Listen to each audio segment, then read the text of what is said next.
없네.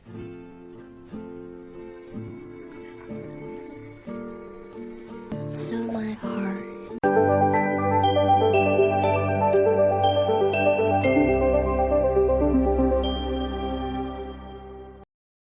Drama ini dimulai dengan seorang agen Badan Intelijen Nasional bernama Jong Hae-sung yang mendatangi sebuah lokasi tempat transaksi jual-beli sebuah patung bersejarah Korea berlangsung. Bersama rekannya, Young-hun, Hae-sung segera menangkap kedua kelompok yang terlibat dalam transaksi tersebut. Sementara itu, Hae-sung bertarung melawan beberapa orang di tempat kejadian, sedangkan Young-hun berhasil mengambil patung tersebut. Namun, ia dikalahkan oleh sang penjual, yang kemudian berhasil merebut kembali patungnya dan melarikan diri. Melihat hal itu, Hae-sung segera mengejar si penjual dengan mengendarai motornya. Atasannya, Pak An, memperingatkan agar ia tidak bertindak gegabah dan tetap mengikuti prosedur, tetapi Hae-sung mengabaikan perintah tersebut dan bahkan memutus komunikasi dengan timnya. Dalam aksinya, Hae-sung melompat dari motor ke atas mobil penjual, memecahkan kaca sunroof, dan masuk ke dalam mobil. Keduanya pun terlibat perkelahian sambil memperebutkan patung, menyebabkan kendaraan menjadi tidak stabil hingga akhirnya mengalami kecelakaan dan meledak. Tak lama setelah itu, Young-hun dan timnya tiba di lokasi kejadian. Mobil yang dikendarai si penjual terbakar, tetapi Hae-sung berhasil keluar dengan membawa patung bersejarah tersebut, sementara si penjual dalam kondisi tak berdaya. Hae-sung kemudian melaporkan bahwa baik penjual maupun pembeli telah diamankan dan akan diserahkan ke kejaksaan, meskipun mereka harus menjalani perawatan di rumah sakit terlebih dahulu. Saat Pak An memeriksa patung tersebut, ia mendapati bahwa tangan patung telah patah. Lebih dari itu, mereka juga menemukan sebuah peluru terselip di dalamnya. Pak An pun bertanya-tanya siapa yang menggunakan senjata di lokasi kejadian, dan semua orang langsung menatap Hae-sung dengan tatapan curiga. Tentu saja, kejadian itu merupakan ketidaksengajaan dari pihak Hae-sung karena pelurunya memantul mengenai patung tersebut. Keesokan harinya, Pak An mendapat teguran keras dari atasannya, Direktur Kim. Tanpa berpikir panjang, Direktur Kim berniat menyingkirkan Hae-sung dari organisasi mereka. Namun, Pak An dengan gigih membela Hae-sung dan memohon agar ia tidak dikeluarkan, mengingat Hae-sung adalah salah satu agen terbaik. Mendengar hal itu, Direktur Kim akhirnya memberikan sebuah misi baru untuk Hae-sung. Malam harinya, Pak An, Hae-sung, Young-hun, dan Mi Jung pergi minum bersama. Mereka merasa frustrasi dengan keputusan Direktur Kim, tetapi Pak An kemudian memberitahu Hae-sung mengenai misi barunya di SMA Bong Mun. Sekolah ini merupakan sekolah swasta paling bergengsi di Korea, yang dulunya dipimpin oleh seorang pengkhianat negara bernama So Byung-moon. Dalam sejarah yang tak tercatat, So Byung-moon mencuri 10 ton emas batangan milik Kaisar Korea yang sebenarnya akan digunakan untuk mendanai perjuangan kemerdekaan. Setelah Korea merdeka, pasukan Korea segera memburunya, tetapi emas tersebut dikabarkan tersembunyi di suatu tempat. Meskipun kisah ini terdengar seperti legenda, Direktur Kim menunjukkan sebuah foto emas batangan dari zaman dahulu sebagai bukti bahwa harta tersebut benar-benar ada. Baru-baru ini, Bin mendapatkan informasi bahwa emas tersebut tersimpan di SMA Bong Mun dan akan segera dikirim ke luar negeri oleh Yayasan Bong Mun. Oleh karena itu, Pak An memerintahkan Hae-sung untuk menyamar sebagai murid SMA guna menyelidiki lokasi emas tersebut. Awalnya, Hae-sung enggan menerima misi ini. Namun, setelah rekan-rekannya pulang, ia duduk sendirian di tempat minum dan mulai merenungkan keputusannya. Secara tidak sengaja, ia mengetahui bahwa jika ia menolak misi ini, timnya akan dibubarkan. Di saat yang sama, seorang wanita bernama Sua memasuki tempat minum tersebut. Ternyata, Sua adalah putri pemilik tempat itu.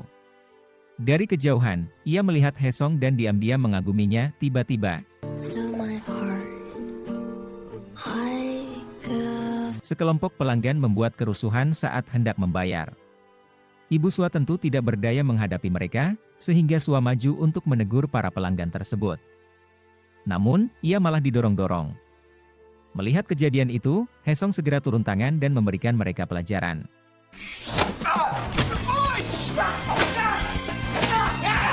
Setelah mendapatkan pukulan dari Hesong, para pelanggan itu akhirnya membayar dan segera pergi dari tempat minum tersebut. Sementara itu, Sua semakin terpesona dengan Hesong. 뭐 별로 있지도 않은 게 뭐 두은 걸. Saat pulang ke rumah, Hesong menelepon Pak An dan menyatakan bahwa ia bersedia menjalankan misi tersebut.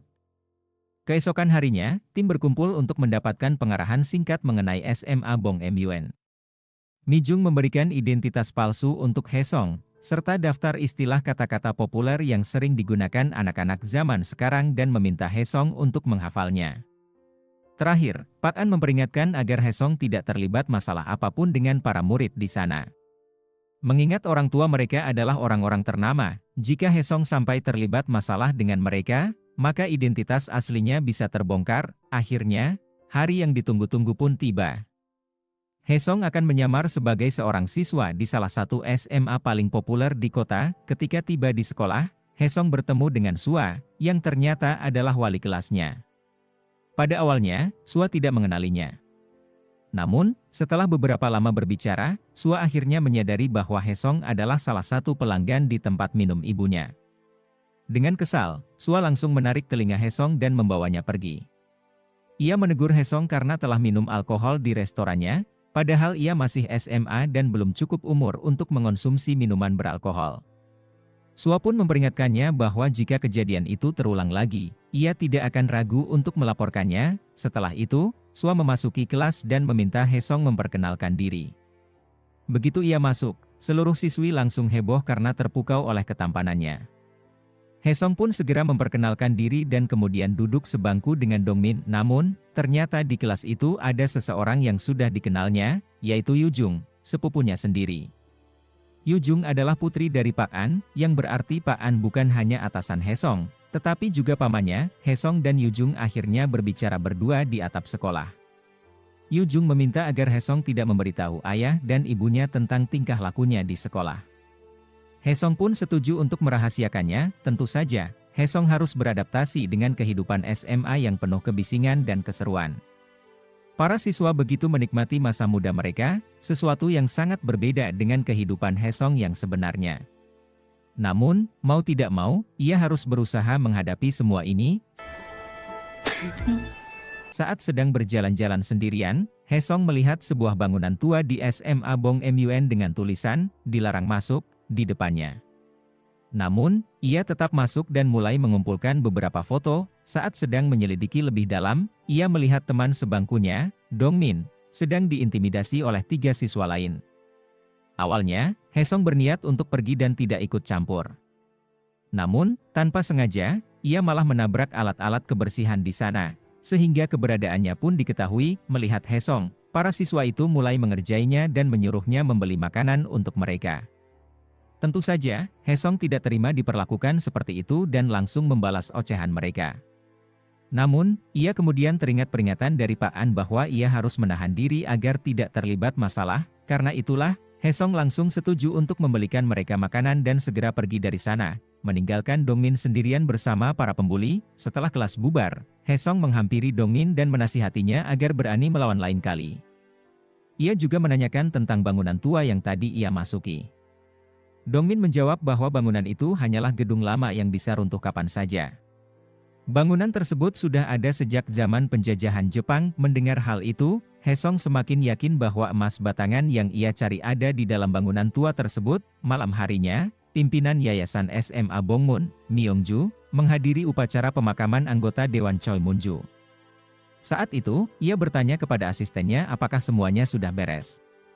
Asistennya, Jamun, menjawab bahwa semuanya telah diselesaikan dan kasus kematian anggota Dewan Choi akan ditutup tanpa otopsi. Mendengar itu, Myongju tersenyum dan karena mereka sudah menyingkirannya dan saatnya mereka kembali bekerja.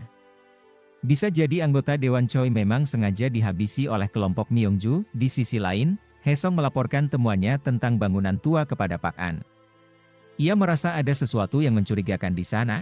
Karena meskipun bangunan itu seharusnya kosong, meteran listriknya terus menyala.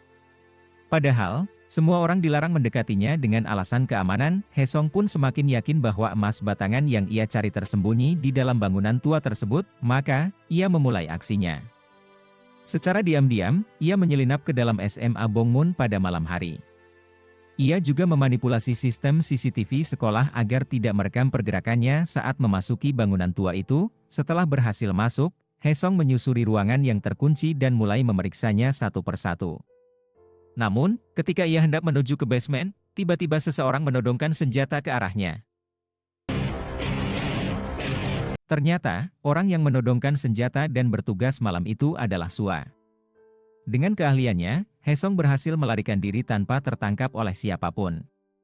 Selain itu, ia juga mengenakan masker wajah, sehingga Sua tidak bisa mengenali wajahnya. Keesokan harinya, Momji diberitahu bahwa seseorang telah membobol masuk ke bangunan tua tadi malam. Sementara itu, di kelas, Tesu dan gengnya kembali merundung Haesong. Mereka memaksanya untuk menaikkan level dalam sebuah permainan game online.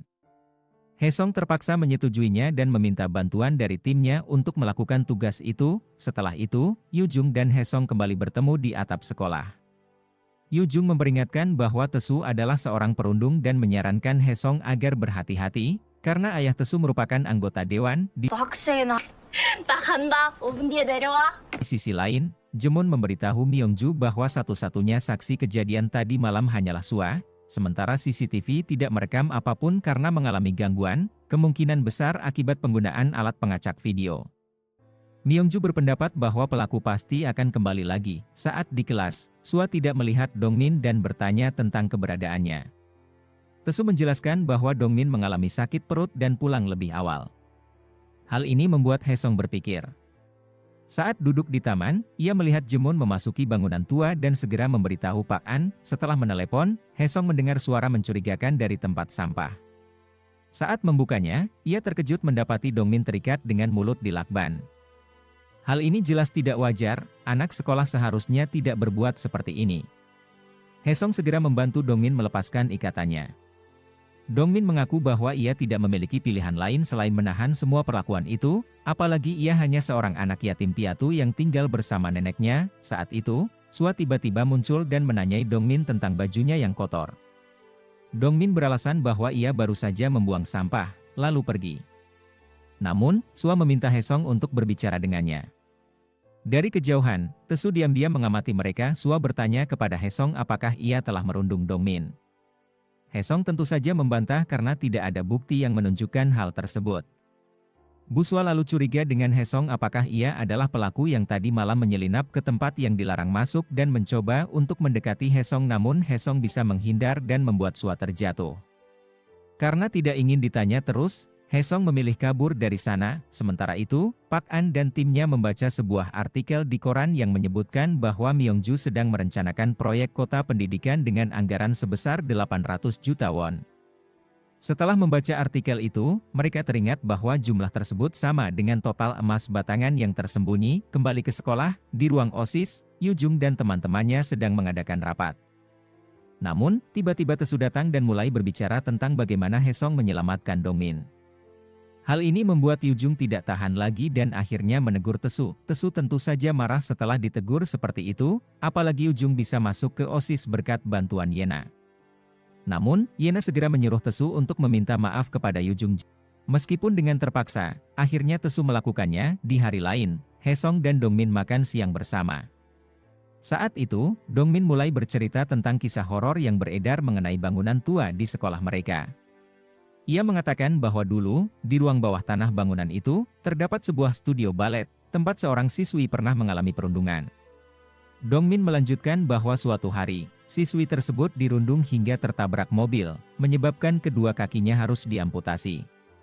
Siswi itu merasa putus asa dan akhirnya mengakhiri hidupnya sendiri. Namun, para siswi yang telah merundungnya malah menyembunyikan jasadnya di bawah lantai studio balet tersebut. Dongmin mengatakan bahwa sejak kejadian itu, beredar rumor bahwa arwah siswi itu akan muncul setiap tahun pada hari kematiannya. Dia mengaku pernah melihat sosok tersebut dan bahkan memiliki rekaman videonya. Saat Haesong melihat video yang ditunjukkan oleh Dongmin, ia menyadari adanya sesuatu yang aneh dalam rekaman itu, yakni sebuah ruangan tersembunyi dengan akses kode sandi. Di saat yang sama, Tesu dan gengnya kembali mendatangi Dongmin. Tesu masih kesal karena Dongmin bisa keluar dari tong sampah tanpa seisinya. Namun, kali ini Haesong membela Dongmin. Meskipun begitu, Dongmin memperingatkan Haesong agar tidak ikut campur. Haesong pun meminta maaf, tetapi Tesu justru semakin marah dan melempar piring makan Dongmin ke lantai. Melihat kejadian itu, salah satu siswi langsung pergi ke ruang guru untuk melaporkannya. Tesu semakin kesal dan berusaha memukul Haesong. Namun, bagi Haesong, hal itu bukanlah masalah besar. Ia dengan mudah menangkis semua pukulan Tesu dan bahkan sedikit membalasnya hingga membuat Tesu terjatuh. Ketika Tesu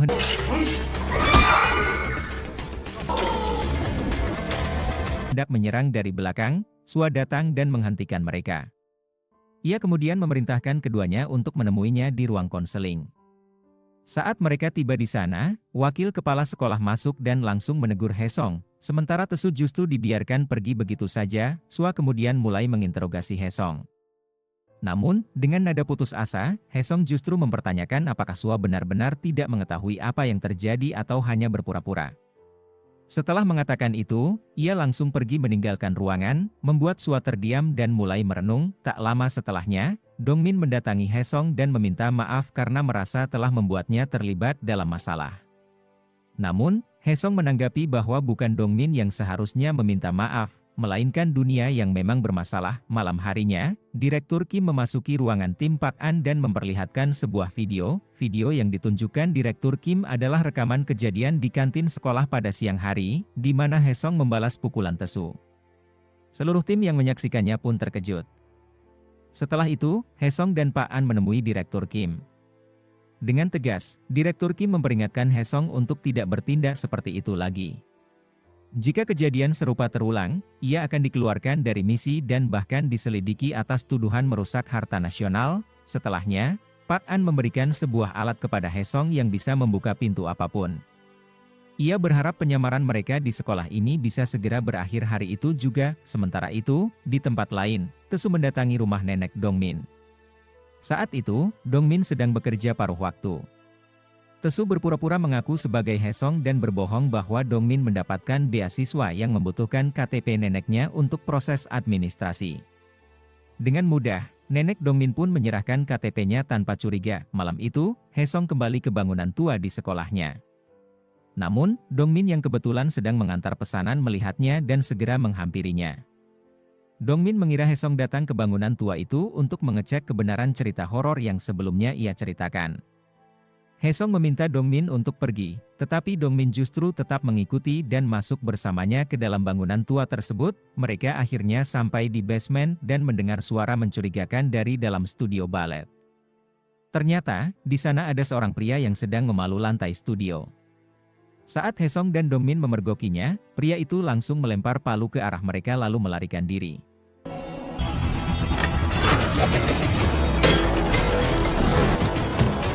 Haesong segera mengejarnya, tetapi ia kehilangan jejak. Tak ingin menyia-nyiakan kesempatan, Haesong pun masuk ke ruangan yang sejak awal sudah ia curigai. Dengan alat dari Pak An, ia berhasil membuka pintu yang terkunci. Namun, di dalam ruangan itu, ia menemukan banyak artikel yang tertempel di dinding. Ia segera menelepon Pak An dan mengatakan bahwa ia membutuhkan waktu lebih lama karena ternyata Myongju juga sedang mencari lokasi emas batangan yang tersembunyi. Setelah itu, Haesong memanggil Dongmin agar segera keluar dari bangunan tua tersebut. Namun, di lantai studio balet, mereka justru menemukan sebuah kerangka manusia. Apakah kerangka tersebut adalah siswi penari balet yang mengakhiri hidupnya?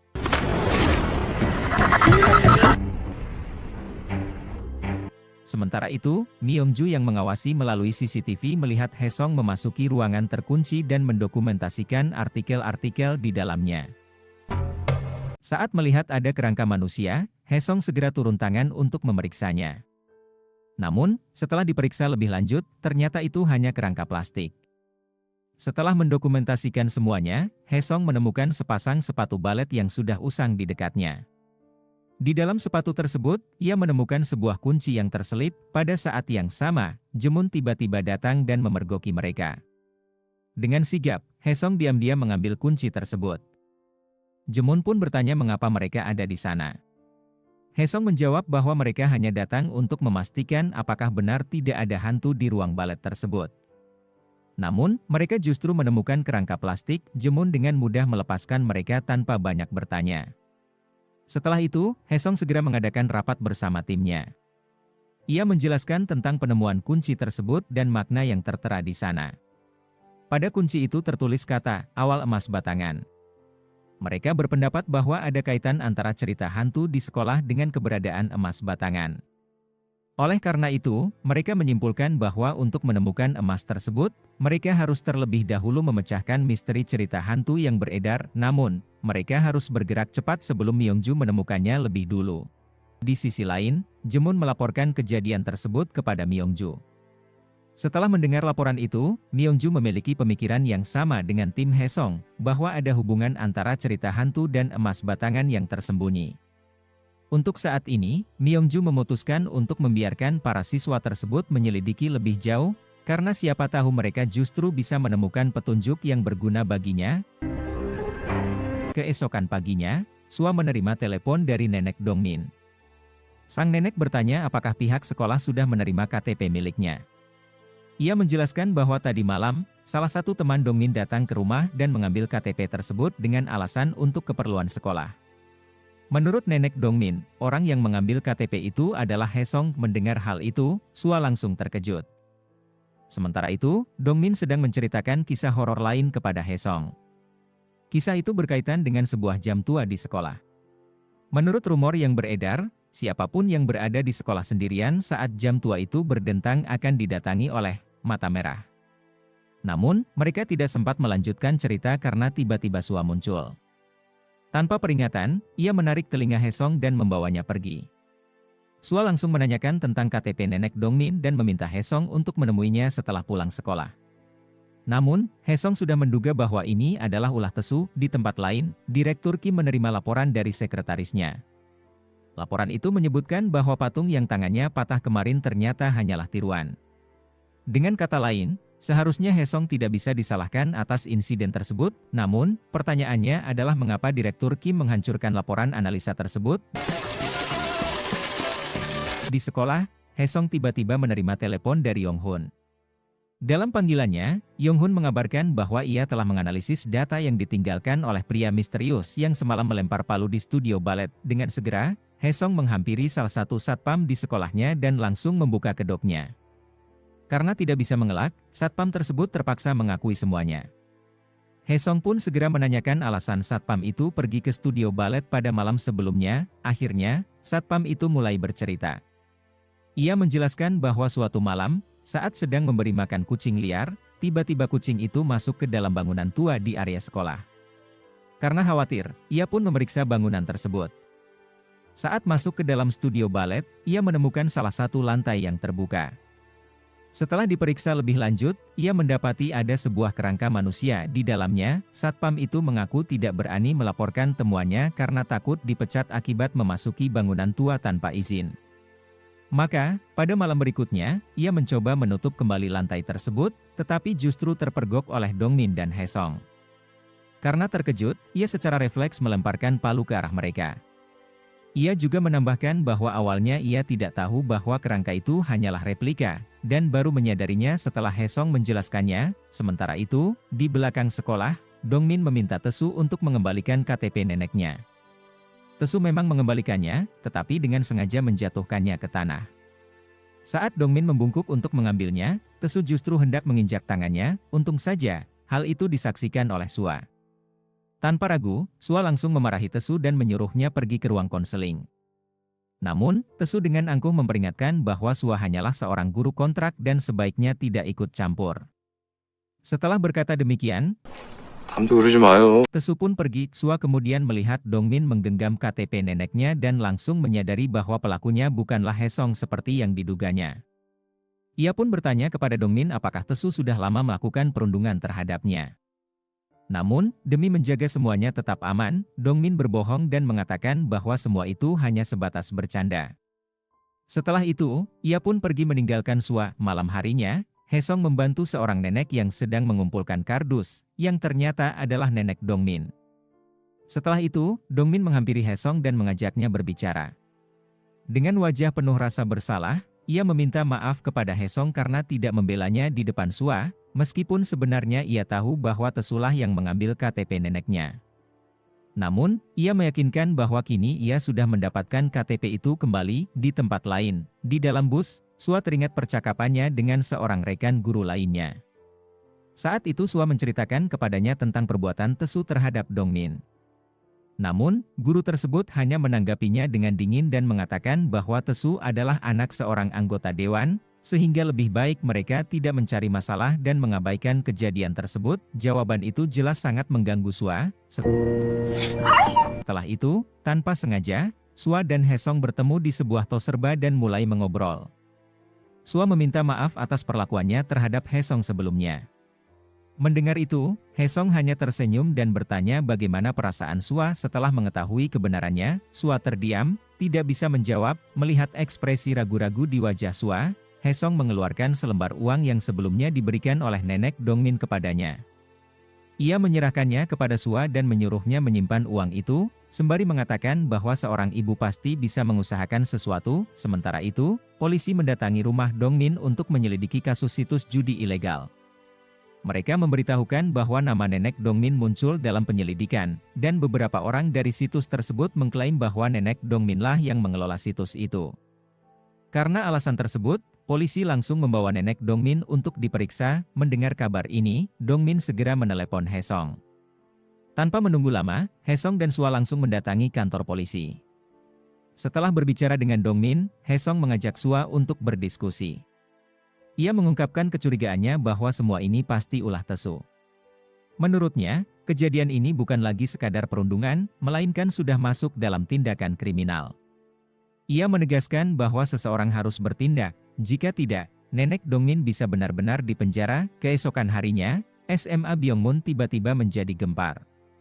Seseorang mengunggah sebuah tulisan di komunitas sekolah yang mengungkapkan bahwa selama ini Tesu telah melakukan perundungan terhadap Dongmin, dan bahkan kini terlibat dalam kasus judi ilegal.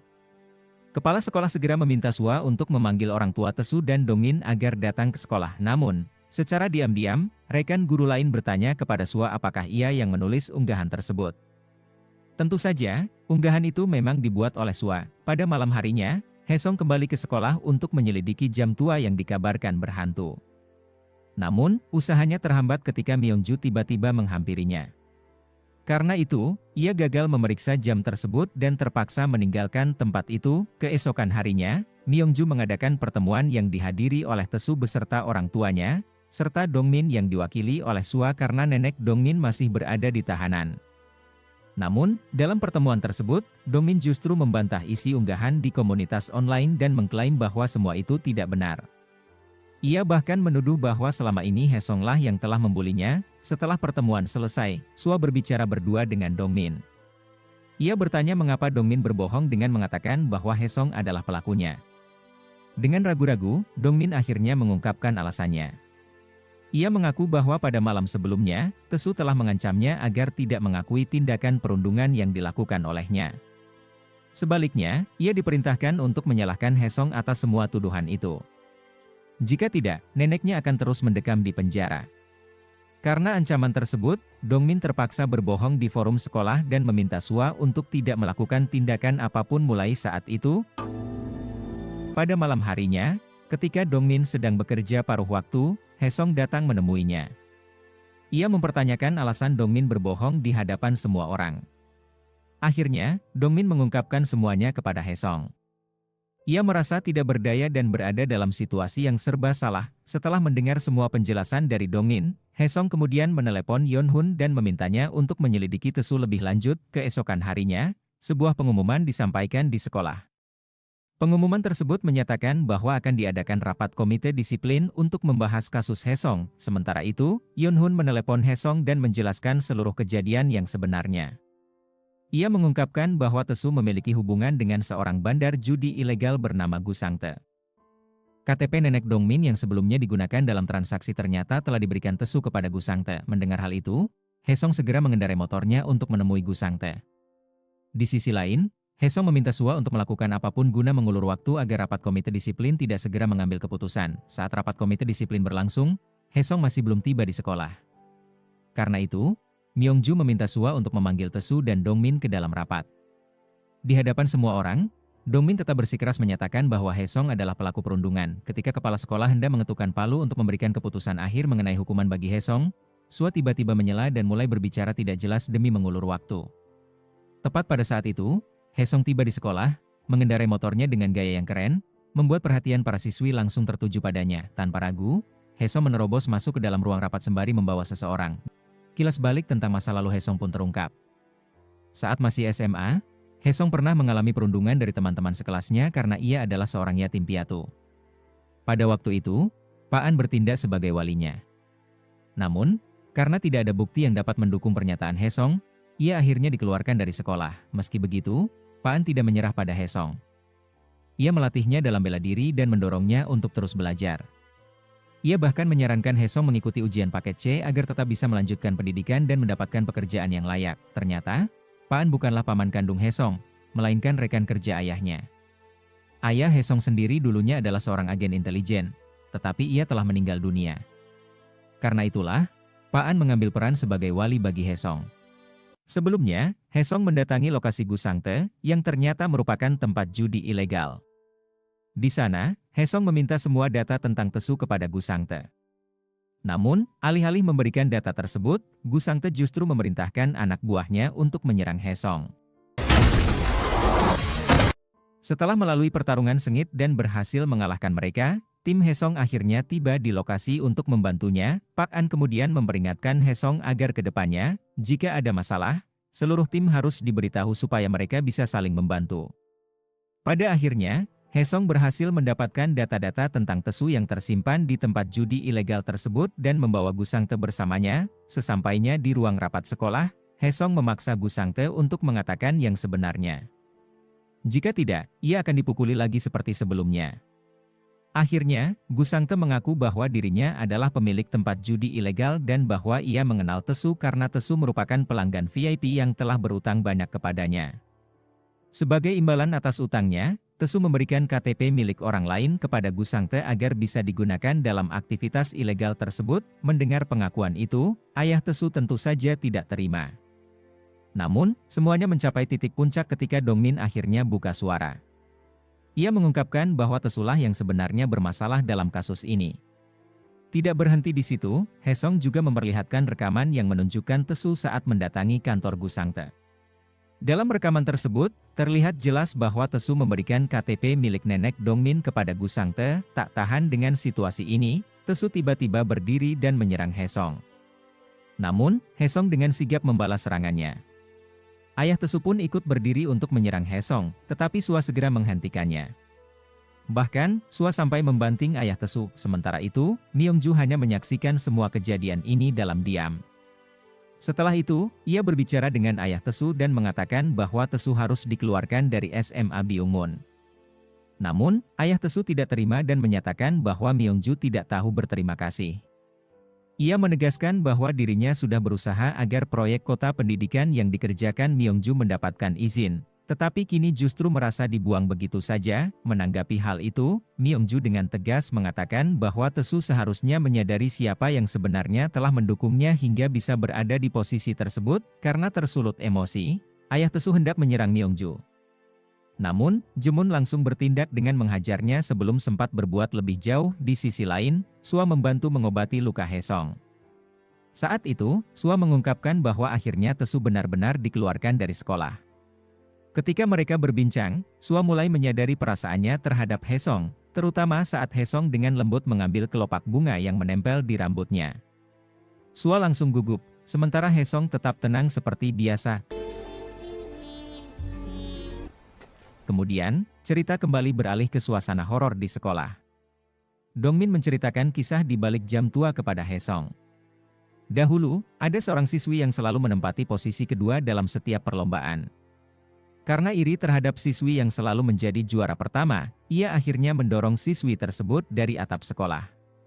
Setelah melihat siswi juara pertama meninggal dunia, siswi juara kedua merasa puas karena akhirnya ia bisa menjadi juara pertama. Suatu malam, ketika sedang belajar sendirian di sekolah, ia mendengar bunyi jam tua berdentang. Seketika, rasa takut menyelimutinya, membuatnya merinding. Panik, ia segera berlari dan bersembunyi di dalam toilet. Dari celah bawah pintu, ia mengintip dengan waspada. Saat itulah ia melihat sesosok hantu. Keesokan harinya, siswi juara kedua ditemukan tewas.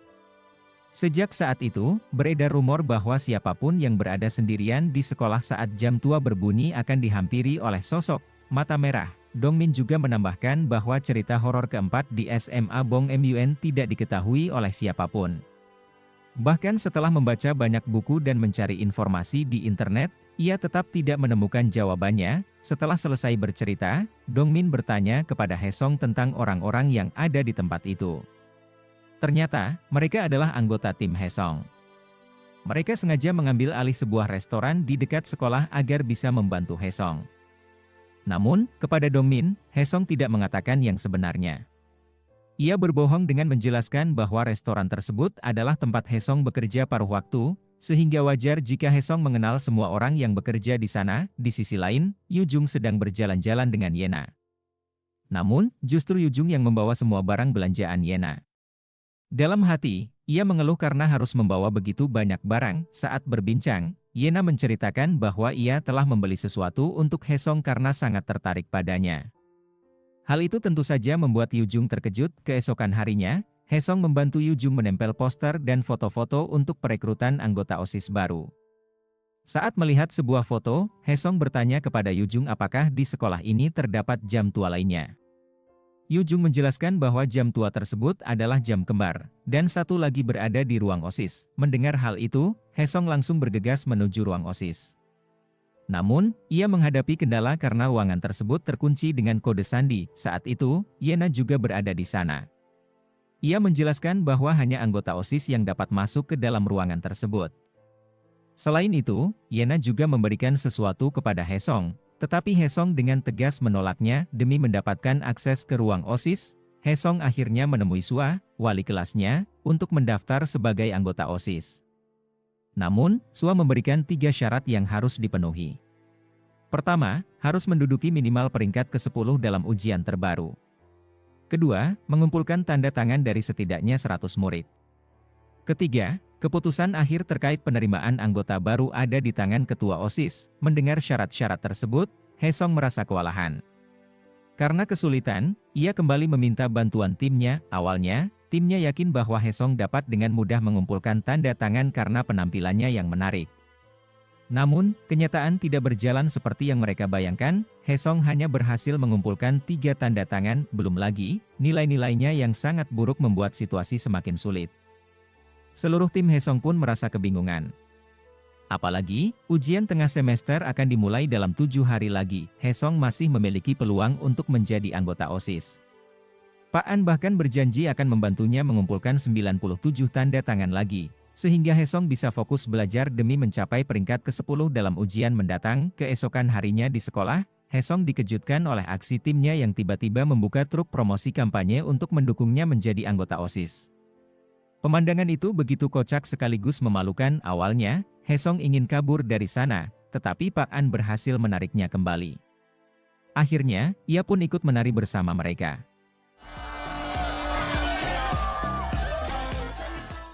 Berkat upaya tersebut, Haesong berhasil mengumpulkan 100 tanda tangan murid. Namun, pada sore harinya, Yujung tiba-tiba menemui Haesong di atap sekolah dengan penuh amarah. Ia dengan tegas melarang Haesong bergabung dengan OSIS. Apakah Yujung takut Haesong mengetahui sesuatu? Ataukah ia tidak ingin Haesong menyadari bahwa dirinya hanya diperlakukan seperti babu di dalam OSIS? Malam harinya, Yena menemui ibunya, yang ternyata adalah Myongju. Myongju meminta Yena lebih fokus dalam mempersiapkan ujian tengah semester dan menyuruhnya minum obat untuk penderita ADHD agar bisa lebih berkonsentrasi. Padahal, sehari-harinya Yena hanya tidur 4 jam. Namun, Myongju tetap bersikeras agar putrinya terus mempertahankan peringkat pertama. Ia bahkan mengatakan bahwa ia sangat mencintai Yena.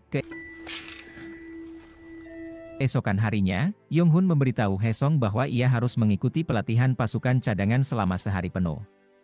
Karena tidak ada pilihan lain, Haesong pun menelepon Sua dan berbohong bahwa ia sedang sakit flu, sehingga tidak bisa masuk sekolah. Namun, malam harinya, Sua kembali menelepon Haesong dan mengatakan bahwa ia akan mengunjungi rumah Haesong untuk membawakan bubur dan obat. Mendengar hal itu, Hesong langsung bersiap pergi ke rumah palsu yang tercantum dalam data buatannya.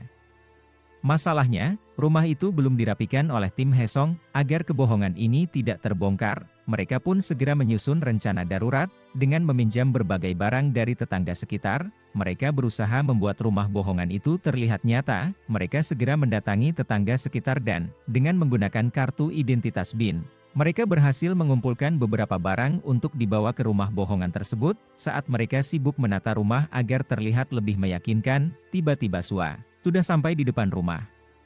Panik, Pak An, Yonghun, dan Mi Jung langsung bersembunyi di dalam lemari pakaian. Namun, masalah baru muncul ketika Hesong hendak menerima bubur buatan Sua. Bubur itu justru tumpah dan mengenai celana Sua. Sua pun meminta izin untuk menggunakan kamar mandi.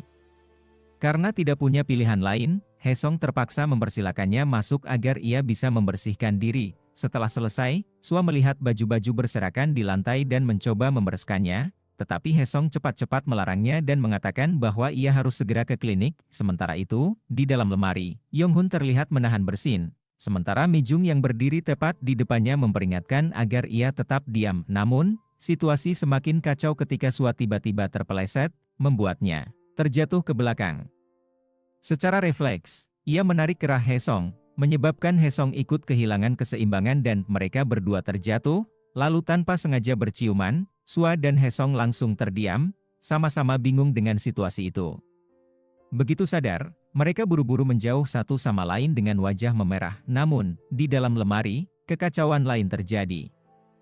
Yonghun tidak bisa lagi menahan bersinnya, dan satu-satunya cara Mi Jung mencegahnya bersuara adalah dengan menciumnya, tapi justru karena itu, Yonghun menjadi gugup dan akhirnya jatuh keluar dari lemari. Sua, yang masih syok dengan kejadian sebelumnya, kini semakin terkejut melihat Yonghun terjatuh keluar dari lemari pakaian. Dengan ekspresi bingung, ia langsung meminta seseorang menjelaskan apa yang sebenarnya terjadi. Kilas balik singkat menunjukkan Sua yang sedang melihat album foto masa kecilnya. Ia teringat pada seorang anak laki-laki di kelasnya dulu, dan anak itu tampaknya adalah Hesong kecil. Namun, yang membingungkannya, nama anak itu dulu adalah Si Hyun. Saat ini, ketiga anggota tim Hesong berusaha sekuat tenaga memohon kepada Tuhan mereka masing-masing agar Hesong bisa meraih peringkat 10 besar dalam ujian tengah semester. Semua ini demi kesempatan untuk menjadi anggota OSIS. Sementara para murid sibuk mengerjakan ujian, Sua kembali memperhatikan Hesong dengan rasa curiga. Kita pun kembali ke malam sebelumnya, ketika ketiga anggota tim Hesong tiba-tiba ketahuan bersembunyi di dalam lemari. Sua yang menyaksikan kejadian itu tentu saja menuntut penjelasan. Saat itu, Pak An mengatakan bahwa mereka bertiga adalah rekan kerja Hesong dan sedang berusaha memberikan kejutan untuknya. Namun, Sua tetap kebingungan, kenapa mereka bertiga bisa berada di dalam lemari? Ditambah lagi, Mi Jung masih memakai sepatu di dalam rumah. Yang paling membingungkan bagi Sua adalah alasan mereka ingin mengejutkan Hesong, padahal Hesong seharian berada di rumah karena sakit. Lalu, bagaimana mereka bisa masuk? Apa mereka sedang mabuk? Menanggapi pertanyaan itu, Hesong memilih pura-pura pingsan. Melihat hal itu, Pak An dan Mi Jung justru semakin mendramatisasi situasi dengan langsung menggendong Hesong keluar, seolah-olah hendak membawanya ke rumah sakit. Tentu saja, Sua ditinggalkan begitu saja, membuatnya semakin bingung dengan kejadian malam itu. Malam harinya, tim Hesong berkumpul bersama. Saat itu, Yonghun memanggil Mi Jung dengan nada santai, yang langsung membuat Mi Jung mendelik tajam. Pak An pun bertanya apakah ada sesuatu yang terjadi di antara mereka. Tentu saja, jawaban Mi Jung dan Nohun berbeda. Namun, Mi Jung segera mengalihkan pembicaraan dengan menanyakan hasil ujian Hesong. Hesong hanya bisa menghela napas karena tak mampu berbuat apa-apa lagi, hingga akhirnya mereka semua bersulang. Di tengah percakapan, Pak An memperingatkan Hesong agar berhati-hati dengan Sua. Mendengar nama Sua, Hesong langsung teringat insiden ciuman tidak sengaja yang terjadi di antara mereka malam itu. Sementara itu, di tempat lain, Sua sedang berbincang dengan Rian. Ia mengungkapkan pikirannya bahwa Hesong sepertinya bukan seorang siswa. Namun, Rian segera membantahnya, mengatakan bahwa kecurigaan Sua tidak beralasan. Akhirnya, Sua yang sudah mabuk justru tersasar ke rumah asli Hesong. Hesong terkejut saat mendengar bel rumahnya berbunyi dan menemukan Sua di depan pintu. Beruntung, Ibu Sua segera datang menjemput putrinya. Dari kejadian itu, Haesong baru menyadari bahwa rumahnya ternyata berdekatan dengan rumah Sua. Keesokan paginya, tim menerima telepon dari Haesong yang mengabarkan bahwa ia berhasil meraih peringkat ke-10 dalam ujian tengah semester. Mendengar hal itu, seluruh tim bersorak kegirangan. Pak An kemudian bertanya tentang peringkat anaknya, Yu Jung. Ternyata, Yu Jung berhasil mengalahkan Yena dan menduduki peringkat pertama dalam ujian kali ini. Meski begitu, di hadapan Yu Jung, Yena berusaha menerima kekalahannya dengan tenang sementara seluruh murid sibuk bergosip tentang kejadian ini. 그렇게 많이나 됐나? Di tempat lain, Myongju bertemu dengan kepala editor Yun dari harian Sojin. Myongju ingin agar Pak Yun membantunya menulis artikel positif tentang proyek pembangunan kota pendidikan yang sedang ia rencanakan. Namun, Pak Yun menolak tawaran kerja sama tersebut dan segera pergi. Merasa tidak terima dengan penolakan itu, Myongju menyuruh Jemun untuk menyelidiki latar belakang Pak Yun, dengan tujuan mencari celah yang bisa digunakan untuk memerasnya di kemudian hari.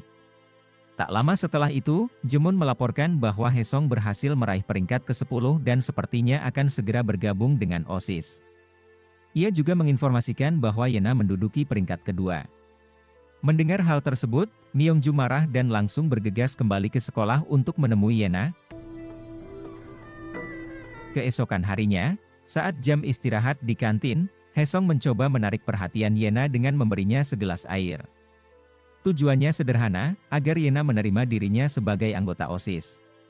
Usahanya pun membuahkan hasil, karena akhirnya Haesong resmi menjadi anggota OSIS yang baru. Setelah itu, Haesong menemui Yu Jung, yang tampaknya sudah beberapa hari ini menghindarinya.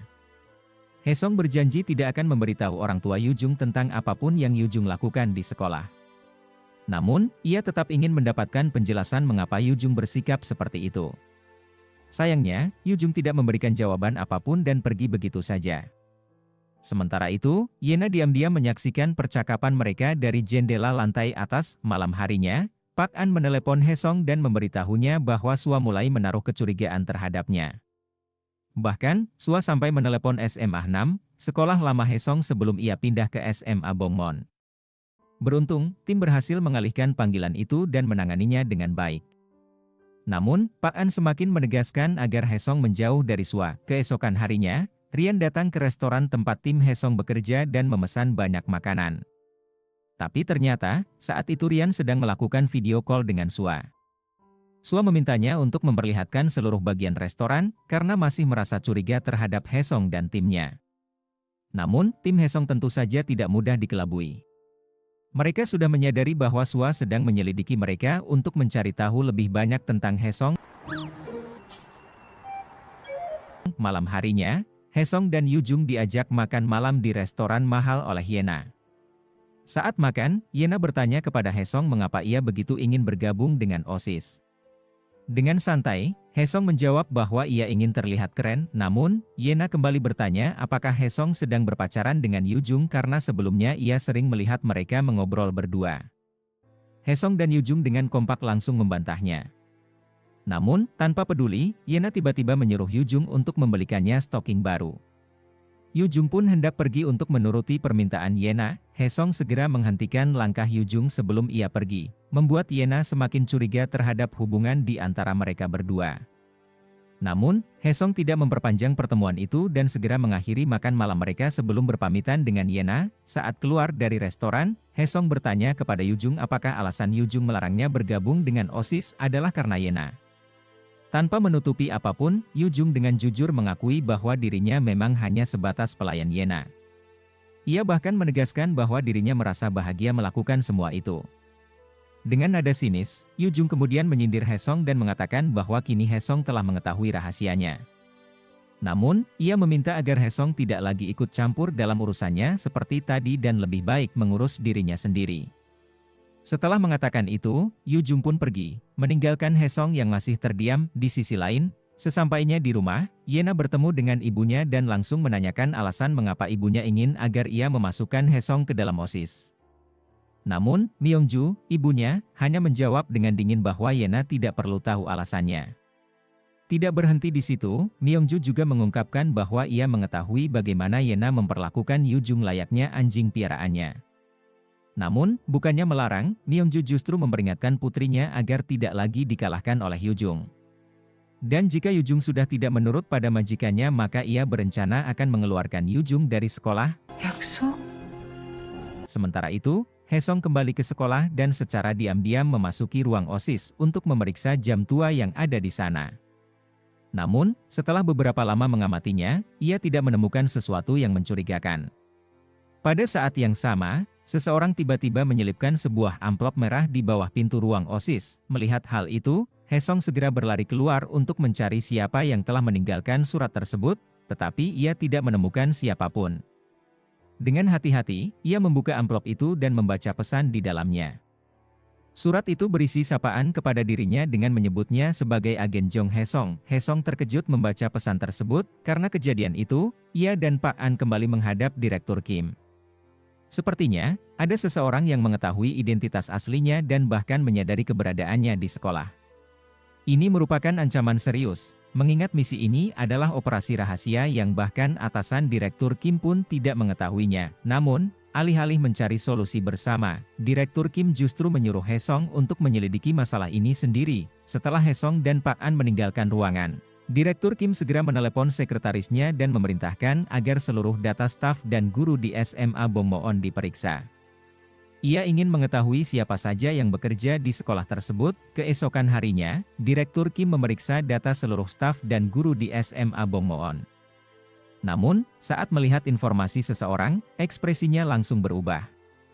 Ada sesuatu dalam data tersebut yang membuatnya terkejut, tetapi belum jelas siapa yang membuatnya bereaksi seperti itu. Sementara itu, di sekolah, Haesong meminta rekaman CCTV kepada pengawas sekolah untuk mencari petunjuk mengenai siapa yang telah meninggalkan amplop merah semalam. Namun, ia justru mendapat kabar bahwa tidak ada rekaman yang tersimpan dari malam sebelumnya. Hal ini semakin memperkuat kecurigaannya bahwa ada sesuatu yang disembunyikan di sekolah itu. Pada malam harinya, Haesong tiba-tiba menerima telepon dari nomor asing. Suara di seberang telepon memanggilnya dengan sebutan agen Haesong, membuatnya langsung waspada. Dengan nada curiga, ia pun bertanya siapa orang di balik telepon itu. Tak disangka, penelepon tersebut ternyata adalah satpam sekolah SMA Byongmun. Haesong masih terkejut dengan surat yang diterimanya, tetapi keterkejutannya semakin bertambah ketika satpam sekolah yang meneleponnya memintanya untuk segera datang dan menemuinya di atap sekolah. Tanpa berpikir panjang, Haesong segera bergegas ke sekolah untuk menemui satpam tersebut. Namun, sesaat setelah tiba di sekolah, ia tiba-tiba mendengar lonceng jam tua berbunyi. Suara itu sontak membuatnya teringat pada peringatan yang pernah dikatakan Dongmin, bahwa tidak boleh ada siapapun di sekolah saat lonceng jam tua berbunyi. Jika tidak, mata merah akan mendatangimu. Benar saja, tepat di saat itu, satpam yang sebelumnya menelepon Haesong tiba-tiba jatuh dari atap sekolah. Haesong terkejut melihat kejadian mengerikan itu dan dengan hati-hati mendekati tubuh satpam tersebut. Saat mendekat, matanya tertuju pada sesuatu yang masih digenggam oleh satpam itu, sebuah buku hitam kecil. Perlahan, Haesong mengambil buku tersebut dan membalik halamannya. Namun, ketika ia melihat bagian belakang buku itu, matanya membelalak. Ada stiker berbentuk bintang yang tertempel di sana. Saat itulah ia menyadari bahwa buku itu bukanlah buku biasa. Itu adalah buku milik ayahnya. Fakta ini tentu saja membuat Haesong semakin terkejut dan menimbulkan berbagai pertanyaan di benaknya. Bagaimana bisa buku ayahnya ada di tangan satpam itu? Sementara itu, cerita beralih ke kilas balik, di mana Sua dan rekannya tengah merapikan buku-buku di ruang arsip sekolah. Saat itu, Sua menemukan sebuah buku kenangan OSIS dari tahun-tahun sebelumnya. Ia membukanya dan melihat berbagai foto anggota OSIS di masa lalu. Namun, matanya tiba-tiba tertuju pada sosok yang sangat dikenalnya dalam salah satu foto. Di dalam foto tersebut, terlihat seorang guru penasihat OSIS yang berfoto bersama para anggota OSISnya.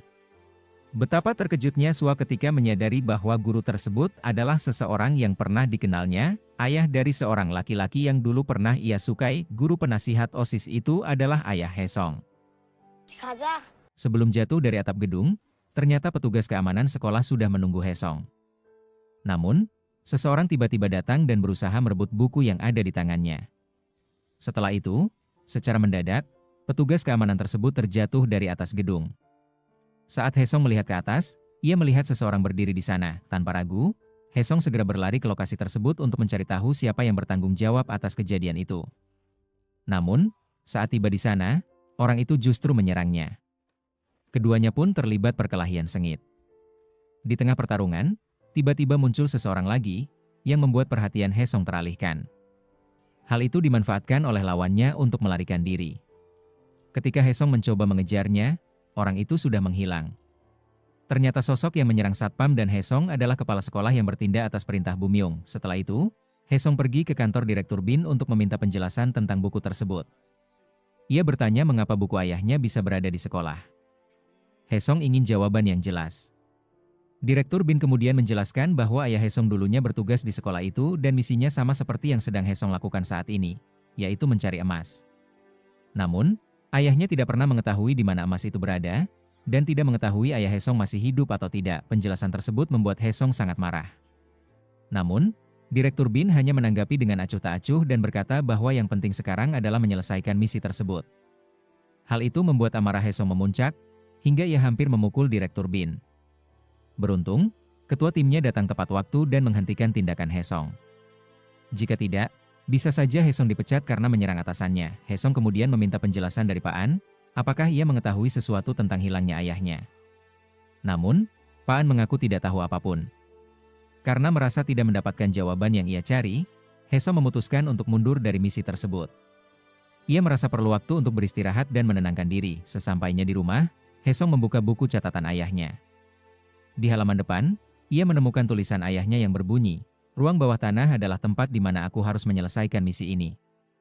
Ia juga menemukan catatan lain yang mengingatkan tentang ulang tahunnya, yang ternyata bertepatan dengan hari terakhir ayahnya bertugas. Di dalam buku itu, juga disebutkan bahwa ada 4 cerita horor di sekolah, yang sebenarnya merupakan petunjuk untuk menemukan emas. Namun, yang tertulis dalam buku itu hanya 3 cerita. Seperti yang dikatakan oleh Dongmin sebelumnya, cerita keempat tidak diketahui. Berdasarkan teori yang beredar, kemungkinan besar cerita horor keempat berkaitan dengan hilangnya ayah Hesong. Keesokan paginya, seluruh sekolah dihebohkan dengan berita meninggalnya petugas keamanan. Para murid mulai mengaitkan kejadian tersebut dengan kutukan si mata merah, legenda horor yang selama ini mereka percayai. Saat pelajaran dimulai, Sua bertanya tentang keberadaan Hesong.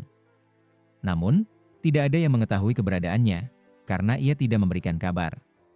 Di sisi lain, anggota OSIS baru seharusnya menjalankan tugas hari itu. Tetapi karena Hesong tidak hadir, tugas tersebut diberikan kepada anggota OSIS lama. Sementara itu, Yena bertanya kepada Yujung tentang hubungannya dengan Hesong. Jika Yujung tidak memiliki hubungan khusus dengannya, maka Yena memutuskan untuk tetap mengejar Hesong. Meskipun Yujung berusaha melarangnya, Yena tetap bersikeras dan memintanya untuk tidak menghalanginya karena ia ingin mengejar Hesong. Sementara itu, di kantor Bin, salah satu ketua unit bertanya kepada direktur mengenai hilangnya ayah Hesong. Apakah Pak An mengetahui sesuatu atau tidak? Direktur hanya mengatakan agar mereka tidak terlalu ikut campur dalam masalah tersebut. Namun, seiring berjalannya waktu, Pak An semakin mencurigakan, seolah menyembunyikan sesuatu tentang ayah Hesong. Karena Hesong memutuskan keluar dari misi ini, tim akhirnya menggantikannya dengan Yonghun. Namun, Yonghun sama sekali tidak cocok untuk menyamar sebagai murid SMA, sehingga membuat tim frustrasi. Namun, secara mengejutkan, Hesong tiba-tiba datang dengan mengenakan seragam SMA dan mengumumkan bahwa ia memutuskan untuk melanjutkan misinya. Tentu saja, timnya sangat senang mendengar keputusan tersebut. Sesampainya di sekolah, teman-teman Hesong tampak khawatir dengan keadaannya. Namun, ia meyakinkan mereka bahwa dirinya baik-baik saja, hanya memiliki beberapa urusan yang harus diselesaikan. Dongmin bahkan menyalinkan catatan pelajaran untuknya. Sua kemudian bertanya kemana saja Hesong selama ini, karena ia tidak masuk sekolah. Hesong hanya menjawab bahwa ia memiliki urusan pribadi. Namun, karena tidak hadir di kelas, ia otomatis mendapatkan hukuman berupa pengurangan poin kedisiplinan. Saat jam istirahat, Hesong memanfaatkan kesempatan untuk pergi ke ruang OSIS dan kembali membuka jam tua yang sebelumnya ia temukan. Berdasarkan catatan ayahnya, ia mulai menyadari bahwa cerita horor di sekolah sebenarnya bukan kejadian nyata, melainkan sekadar petunjuk tersembunyi. Ia pun membaca kembali catatan ayahnya dan mengikuti petunjuk yang ada. Akhirnya, ia berhasil membunyikan musik dari jam tersebut dan merekamnya. Saat itu, ia pun menyadari bahwa mata merah yang dimaksud dalam legenda sekolah merujuk pada sesuatu yang berhubungan dengan jam tersebut. Petunjuk selanjutnya mengarah pada cerita horor ketiga, yaitu piano yang dapat bermain sendiri. Tiba-tiba, Sua muncul dan menanyakan sesuatu yang mencurigakan. Ia yakin bahwa Haesong mengetahui fakta sebenarnya tentang kematian satpam sekolah mereka, yang selama ini disebut sebagai bunuh diri. Pada malam kejadian itu, Sua masih berada di sekolah dan menyaksikan semuanya. Ia melihat seseorang mendorong satpam dari atas gedung serta menyaksikan Haesong mengejar pelaku. Namun, tanpa sengaja, Sua justru menyebabkan suara yang mengalihkan perhatian Haesong, sehingga pelaku berhasil melarikan diri. Karena merasa sudah tertangkap basah, Haesong akhirnya mengungkap identitas aslinya kepada Sua.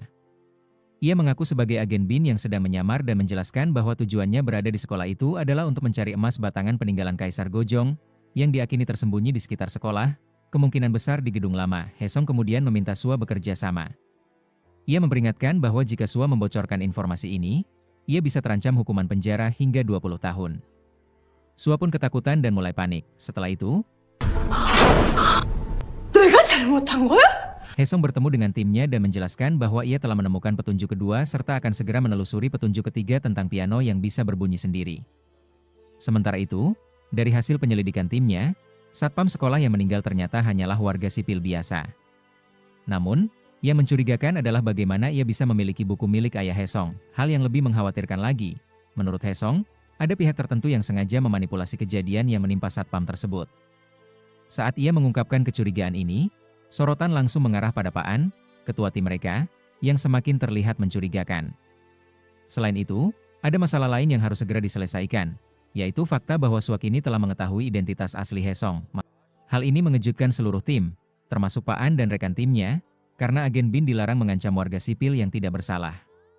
Karena itu, mereka memerintahkan Haesong untuk meminta maaf kepada Sua. Dengan berat hati, Haesong akhirnya menemui Sua dengan ekspresi canggung. Sua pun terkejut dengan perubahan sikap Haesong yang tiba-tiba menjadi baik padanya. Bahkan, ibu Sua sampai mengira mereka sedang berkencan dan mulai menggoda mereka. Dalam pertemuan itu, Haesong dengan tulus meminta maaf dan menegaskan bahwa ia benar-benar menyesal. Ia juga meminta Sua untuk tetap merahasiakan identitasnya dan membiarkannya tetap berada di sekolah demi menyelesaikan misinya. Sua, yang merasa diminta tolong oleh Haesong lalu meminta timbal balik. Ia ingin tahu apa keuntungan yang akan ia dapatkan jika membantu Haesong. Setelah berpikir sejenak, Sua mulai berhayal bahwa jika ia membantu Haesong, ia mungkin akan menjadi terkenal dan bahkan bisa diangkat menjadi guru tetap di sekolah itu. Meskipun ia sadar kemungkinan itu kecil, ia tetap berharap. Akhirnya, Sua setuju untuk bekerja sama dengan Haesong dan berjanji tidak akan membocorkan rahasianya. Saat berbincang, Haesong juga bercerita tentang Yujung, yang ia anggap sebagai adiknya, meskipun mereka sebenarnya tidak memiliki hubungan darah. Ia juga berjanji akan melindungi Sua, bahkan sampai memegang tangannya. Hal ini membuat Sua tiba-tiba merasa jantungnya berdebar kencang. Ia mencoba menepis perasaan itu, tetapi ketika Haesong juga menempelkan tangannya ke kening Sua untuk memastikan ia baik-baik saja, Sua semakin gugup. 그런 멘트 삼가. Di tempat lain, Myongju bertemu dengan seseorang yang tampaknya juga merupakan anggota BIN. Ia menceritakan bagaimana ia berhasil menyingkirkan petugas keamanan yang tewas. Ternyata, sebelum meninggal, petugas keamanan itu berencana memberikan sebuah file penting kepada Haesong, file yang berisi informasi mengenai ayah Haesong. Semua bukti ada di dalamnya. Namun, sebelum berhasil menyerahkan file tersebut, Myongju menghalanginya dan mencoba bernegosiasi.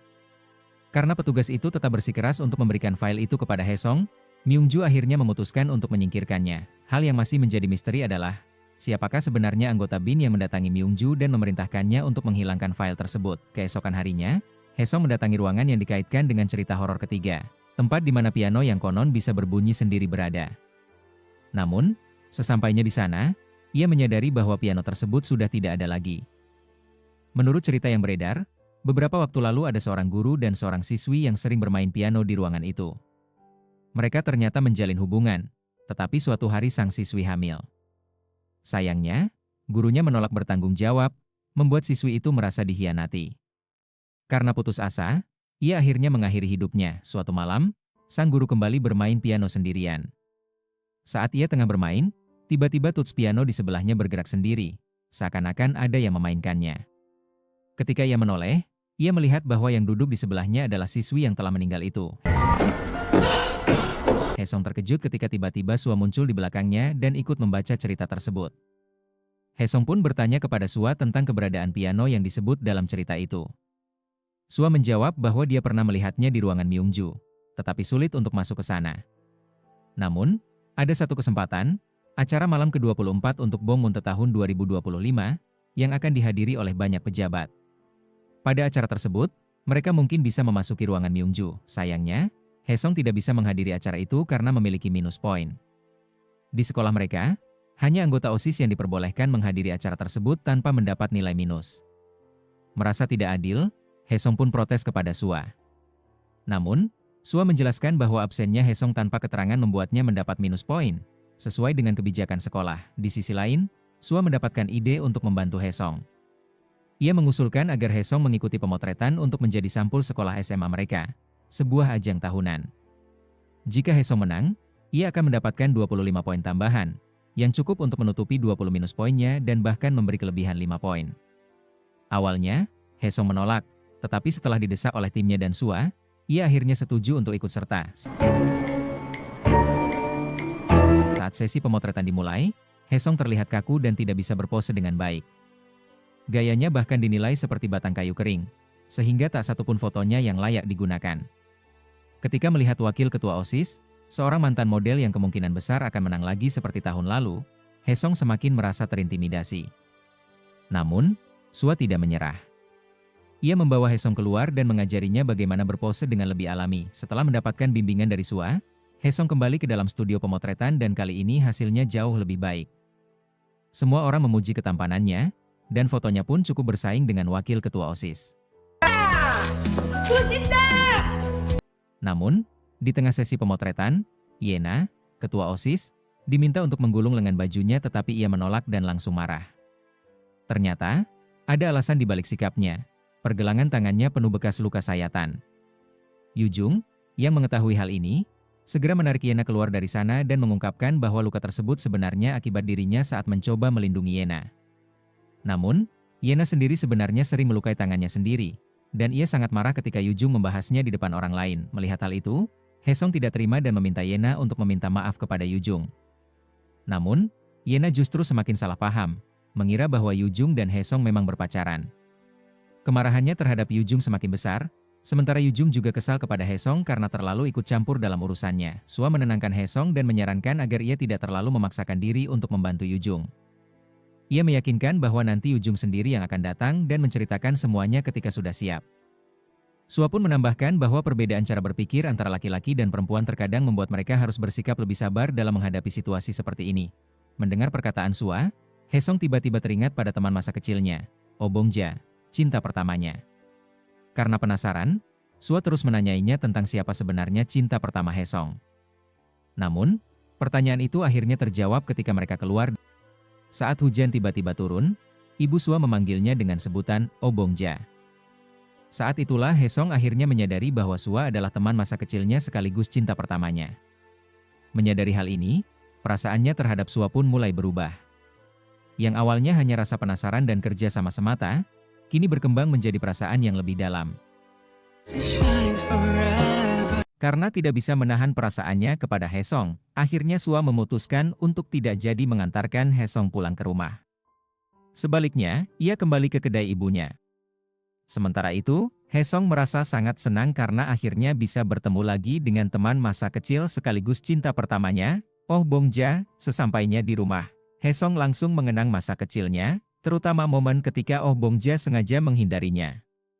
Kenangan itu membuatnya merasa nostalgia sepanjang malam hingga ia sulit tidur. Di sisi lain, Yena menghampiri ibunya untuk makan malam bersama. Saat makan, ibunya langsung menyinggung kejadian di lokasi pemotretan, di mana Yena bertingkah tidak semestinya. Ibunya meminta Yena untuk tidak bertindak berlebihan. Jika Yena masih mencoba menyakiti dirinya sendiri, ibunya memperlihatkan bagaimana cara ia bekerja. Menurut ibunya, Yena boleh saja menyakiti diri sendiri, tetapi setelahnya ia harus tetap bersenang-senang. Yena pun terpaksa menuruti ibunya, meskipun dirinya sudah sangat tertekan. Keesokan paginya, Hesong datang lebih awal ke sekolah karena semalaman tidak bisa tidur, terus memikirkan cinta masa kecilnya, Oh Bongja, yang kini dikenal sebagai Sua. Kebetulan, saat itu Hesong melihat Sua sedang menyanyi sambil membersihkan ruangan. Sua langsung merasa malu karena ketahuan oleh seseorang yang diam-diam ia sukai. Hesong sebenarnya penasaran dengan hubungan Sua dan musuh bebuyutannya, tetapi ia mengurungkan niat untuk bertanya lebih lanjut. Ia hanya mengatakan bahwa ia akan selalu mendukung Sua apapun yang terjadi. Perkataan itu membuat Sua semakin baper. Ia pun menceritakan hal tersebut kepada temannya, tetapi dengan mengatakan bahwa kisah itu adalah milik orang lain, bukan dirinya, namun temannya tahu bahwa cerita itu sebenarnya adalah kisah Sua sendiri. Ia hanya berpesan agar Sua tidak terlalu berharap terlalu tinggi. Siapa tahu, perasaannya hanya dianggap sebatas teman. Sementara itu, di sekolah, para guru berkumpul untuk memilih wajah baru sekolah yang akan ditampilkan di berbagai media.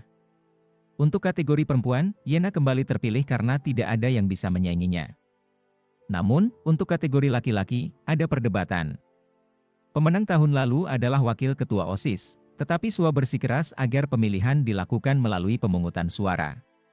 Pendapatnya pun disetujui oleh para guru, termasuk Wakil Kepala Sekolah. Hasil voting ternyata menunjukkan hasil seri antara Hesong dan Wakil Ketua OSIS. Saat tiba giliran surat suara terakhir dibuka, ternyata suara tersebut diberikan kepada Hesong. Semua orang di sekolah bersorak ketika hasil pemilihan diumumkan dan diunggah ke media sosial sekolah. Hesong akhirnya terpilih sebagai wajah baru sekolah, membuktikan bahwa perjuangannya masuk OSIS tidak sia-sia. Setelah pengumuman itu, Hesong menemui sepupunya, Yujong, yang heran dengan perubahan sikapnya yang begitu tiba-tiba. Yujong memberinya waktu 5 menit untuk menjelaskan apa tujuannya. Hesong pun mengungkapkan bahwa ia ingin meminta maaf kepada Yujong atas sikapnya yang selalu ikut campur dalam urusan pribadi sepupunya. Mulai sekarang, ia berjanji tidak akan mencampuri masalah Yujong lagi, kecuali jika Yujong sendiri meminta bantuannya. Selain itu, Yujong juga menambahkan agar Hesong tidak terlalu membenci Yena, karena sebenarnya Yena tidak sejahat yang ia pikirkan. Setelah mengajar, Sua diminta oleh Hesong untuk datang ke markas mereka. Mereka akan mengadakan pertemuan guna menyusun rencana untuk acara ulang tahun sekolah keesokan harinya. Salah satu tugas utama mereka adalah memainkan piano dengan lagu kebangsaan sekolah, tetapi tidak ada satupun dari mereka yang bisa memainkan piano. Untungnya, Sua datang dan mengatakan bahwa ia bisa memainkan piano serta bersedia membantu. Namun, Hesong yang khawatir, mengatakan bahwa tugas ini cukup berbahaya dan bisa membuat Sua kehilangan pekerjaannya, apalagi statusnya masih sebagai guru sementara. Awalnya, Sua ragu dan hampir mundur, tetapi Pak An meyakinkannya dengan berjanji akan menjamin status gurunya. Akhirnya, Sua setuju dengan syarat bahwa Pak An harus memastikan ia tetap bisa mengajar di sekolah tersebut. Melihat tekad Sua, Hesong semakin terkesan dan berjanji akan melindunginya. Keesokan harinya, Hesong terus memikirkan Sua hingga sulit berkonsentrasi. Saat itu, Sua meneleponnya dan memberitahu bahwa mereka membutuhkan sidik jari kepala sekolah untuk mengakses ruangan Bu Myongju. Cara mereka mendapatkannya adalah dengan meminjam buku dari kepala sekolah yang kemungkinan memiliki sidik jari yang mereka butuhkan. Ketika mereka akhirnya mendapatkan sidik jari tersebut, Hesong justru menjadi gugup karena Sua terlalu dekat dengannya. Setelahnya, Sua mulai mengajari Hesong bermain piano, karena lagu kebangsaan sekolah harus dimainkan oleh 2 orang. Saat berlatih bersama, Hesong kembali merasakan jantungnya berdebar-debar. Untuk memastikan perasaannya, ia pergi ke sebuah toko buku dan tanpa disangka, ia memilih buku dengan judul yang sama dengan yang pernah dibaca Sua saat mereka pertama kali bertemu. Sebagai persiapan misi, Hesong kemudian mengajarkan Sua beberapa teknik bela diri dasar agar ia bisa melindungi dirinya sendiri jika mereka terpisah. Namun, saat latihan, Sua tidak sengaja terjatuh ke dalam pelukan Hesong, membuat suasana semakin canggung dan Hesong akhirnya menghentikan latihan dengan alasan sudah cukup untuk hari itu. Tak lama kemudian, Sua diajak ke kantor BIN dan merasa sangat senang bisa terlibat dalam misi ini. Salah satu pemimpin BIN di sana sempat melaporkan ke direktur bahwa ada warga sipil yang ikut dalam operasi mereka. Tetapi direktur mengatakan bahwa tidak masalah karena Pak An sudah melaporkannya terlebih dahulu. Tim 4, bersama Sua, mulai menyusun rencana mereka. Namun, jika mereka sampai ketahuan menyelinap ke ruangan Bu Suyungju, konsekuensinya sangat besar. Hesong dan Sua bisa langsung dikeluarkan dari sekolah. Mereka harus benar-benar berhati-hati dalam menjalankan misi ini karena acara akan dilaksanakan besok. Oleh karena itu, mereka harus menyusun rencana sebaik dan serinci mungkin pada malam ini agar semuanya siap sebelum acara dimulai. Pada malam acara ulang tahun sekolah Haesong, tim 4 langsung mengambil posisi masing-masing. Yoonghun bertugas sebagai pelayan, sementara Pak An dan Mi Jong memantau situasi dari dalam mobil. Sementara itu, Myongju sudah bersiap menyambut tamu-tamu spesialnya. Haesong tiba di tempat acara dan langsung menyambut teman-temannya. Semua orang cukup terkesima dengan penampilannya yang, seperti biasa, terlihat tampan. Tak lama kemudian, Sua datang. Kehadirannya langsung mengingatkan Haesong pada cinta pertamanya sejak kecil hingga sekarang. Malam itu, Sua terlihat sangat cantik dengan gaun yang indah. Namun, ketika Sua bertanya apakah ia terlihat cantik, Haesong hanya menjawab, lumayan, meskipun sebenarnya ia menganggap Sua lebih dari itu. Acara pun dimulai dengan sambutan dari Myongju, yang disambut meriah oleh para tamu. Sementara itu, tim 4 dan Sua sudah bersiap menjalankan misi mereka. Langkah pertama adalah mematikan listrik, tetapi Yoonghun justru asyik menikmati makanan dan minuman. Di sisi lain, Myongju mulai mendekati para orang tua murid yang berasal dari kalangan atas dan mengajak mereka untuk mengadakan pertemuan tertutup. Sementara itu, Haesong memberikan jarum suntik kepada Sua sebagai perlindungan jika terjadi keadaan darurat. Ia juga memberikan sebuah kalung, yang ternyata adalah sebuah kamera tersembunyi. Haesong berjanji bahwa, apapun yang terjadi, ia akan selalu melindungi Sua. Saat Myongju dan para tamu VIP naik ke lantai atas, tim 4 mulai menjalankan rencana mereka. Namun, di sisi lain, Yena pergi ke kamar mandi karena kakinya lecet akibat memakai sepatu hak tinggi. Yu Jong memberinya plester, tetapi alih-alih berterima kasih, mereka justru bertengkar hingga berakhir dengan saling menampar.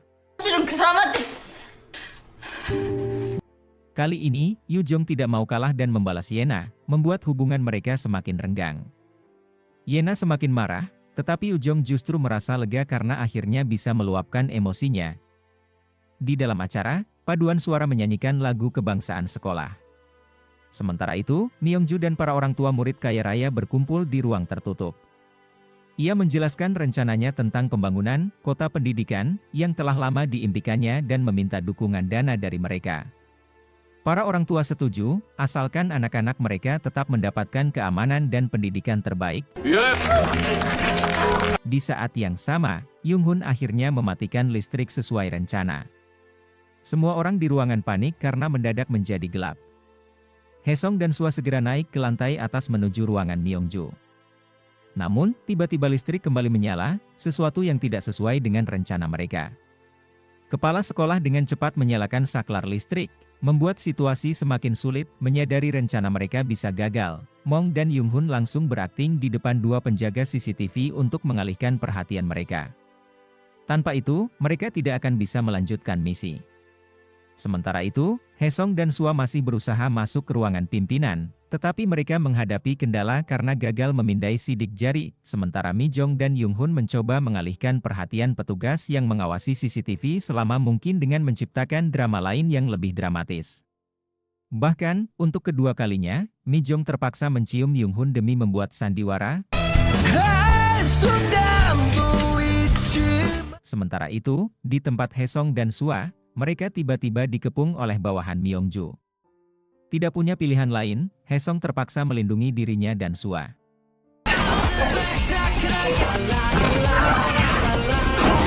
Sua pun menggunakan suntikan yang diberikan Haesong sebelumnya.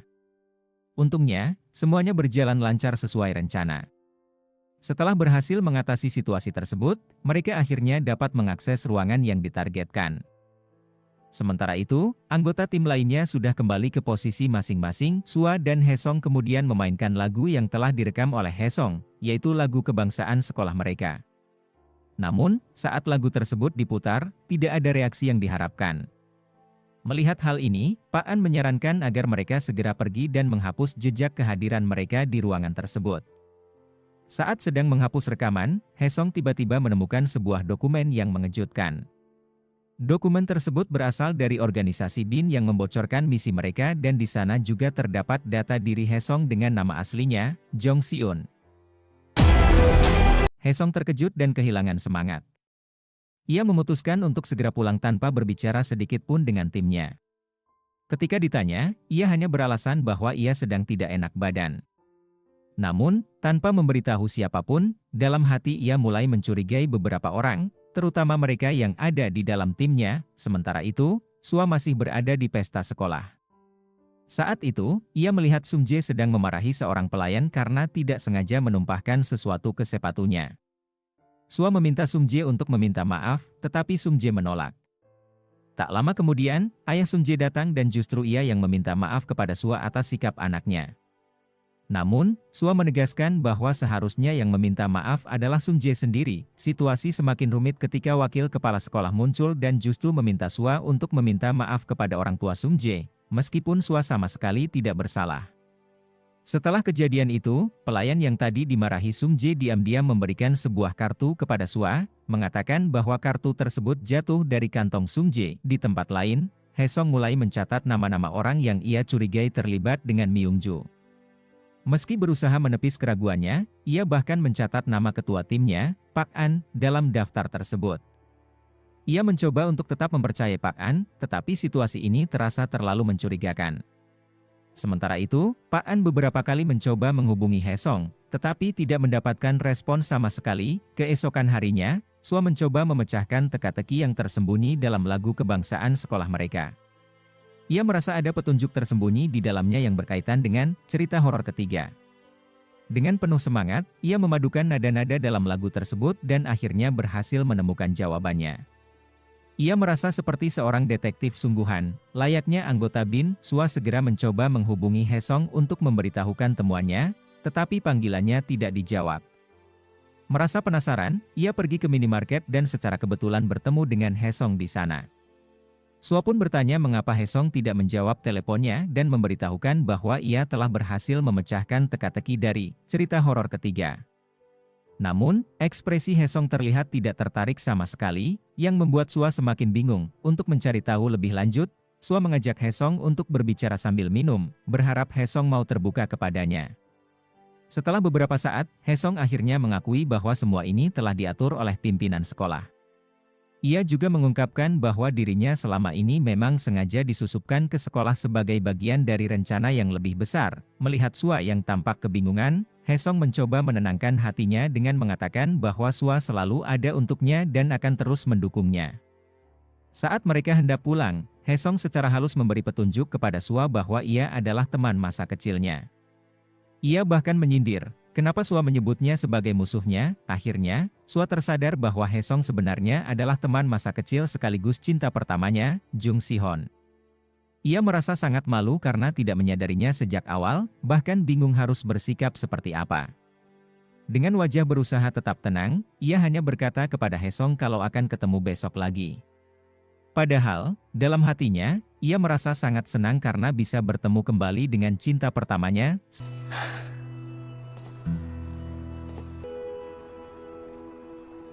Sementara itu, pada hari sebelumnya, Yena sempat melihat Sung Jae berbicara dengan ayahnya tentang kompetisi sains.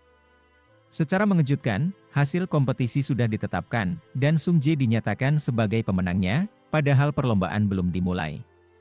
Merasa ada yang tidak beres, Yena pun penasaran dan menanyakan keberadaan Sung Jae kepada wakil ketua OSIS. Saat sedang mencari Sung Jae, ia justru melihat Yu Jong sedang bersama teman-temannya. Yena merasa seperti ditinggalkan, meskipun sebenarnya ia sendiri yang menjauh dari Yu Jong. Di sisi lain, Sung Jae tengah sibuk mencari kartu yang ia jatuhkan kemarin, kartu yang diberikan oleh ayahnya. Saat itulah Yena menemukannya dan langsung bertanya, mengenai kompetisi sains yang belum dimulai, kenapa tiba-tiba sudah ada pemenangnya, apakah ini sudah diatur? Yena merasa tidak terima jika kompetisi ini tidak berjalan secara adil, mengingat ia telah belajar keras selama ini. Pada akhirnya, Sung Jae mengakui bahwa semua sudah diatur oleh ibunya. Bahkan, peringkat pertama yang selalu ia dapatkan juga merupakan hasil campur tangan ibunya. Yena terkejut dan sulit mempercayai hal tersebut. Selama ini, ia mengira bahwa peringkat satu yang diraihnya adalah hasil kerja kerasnya sendiri. Ia bahkan hanya tidur 3-4 jam setiap hari demi mencapai hasil terbaik. Di ruang guru, Sua menceritakan tentang kartu yang ia temukan kepada rekan-rekannya. Mereka menyarankan Sua untuk mengecek isinya. Karena rasa ingin tahu yang besar, Sua akhirnya memeriksa kartu itu dan menemukan sebuah situs yang berisi daftar peringkat siswa. termasuk pemenang kompetisi yang telah diatur sebelumnya. Namun, ia menyadari bahwa ada mata-mata dari kalangan guru yang mengawasi informasi ini sampai ke Myungju, yang kemudian menemui Sua untuk memberikan peringatan kepada Sua jika ia ingin bertahan lama di sekolah ini dan diangkat sebagai guru tetap, lebih baik diam dan tidak ikut campur. 우리 학교에 오래 남아있고 싶으면 Namun, Sua dengan berani membantah perkataan pimpinannya, meskipun dalam hatinya ia merasa takut karena tidak menyangka dirinya bisa melawan seperti itu. Sementara itu, Haesong memasang alat pelacak di mobil Myungju. Sua kemudian meneleponnya untuk menunjukkan bukti bahwa ranking siswa telah diatur oleh sekolah. Ia meminta bantuan Haesong, tetapi saat itu Haesong sedang banyak pikiran dan menolak untuk membantu Sua kali ini. Di perpustakaan, Haesong bertemu dengan Yujong yang sedang belajar. Penasaran, ia bertanya mengapa Yujong begitu rajin belajar. Yujong mengatakan kalau dirinya ingin meningkatkan nilai dan reputasinya untuk masuk ke universitas yang diinginkan. Selain itu, cita-citanya adalah menjadi anggota BIN seperti ayah dan Haesong mendengar hal itu, Haesong mulai berpikir bahwa Yujong mungkin akan menjadi korban sistem ini. Ia menyadari bahwa yang akan mendapat nilai tinggi bukanlah mereka yang bekerja keras, melainkan anak-anak pejabat dan keluarga kaya. Hal ini membuatnya kembali memikirkan rencana yang sebelumnya diusulkan Sua. Sementara itu, Sua masih sibuk memeriksa bukti-bukti dari berbagai berkas ujian beberapa tahun terakhir. Ia tidak menyadari bahwa seseorang sedang mengawasinya. Berkas-berkas penting yang menurutnya bisa menjadi bukti ia kumpulkan, lalu ia mencoba membuka kembali situs yang terdapat di kartu itu. Namun, ternyata situs tersebut sudah dihapus. Tentu saja ini adalah ulah Myungju. Untuk mengamankan situasi, mereka mengganti judul website tersebut. Namun, percakapan mereka ternyata telah direkam oleh Haesong yang sebelumnya telah memasang alat perekam di tempat itu.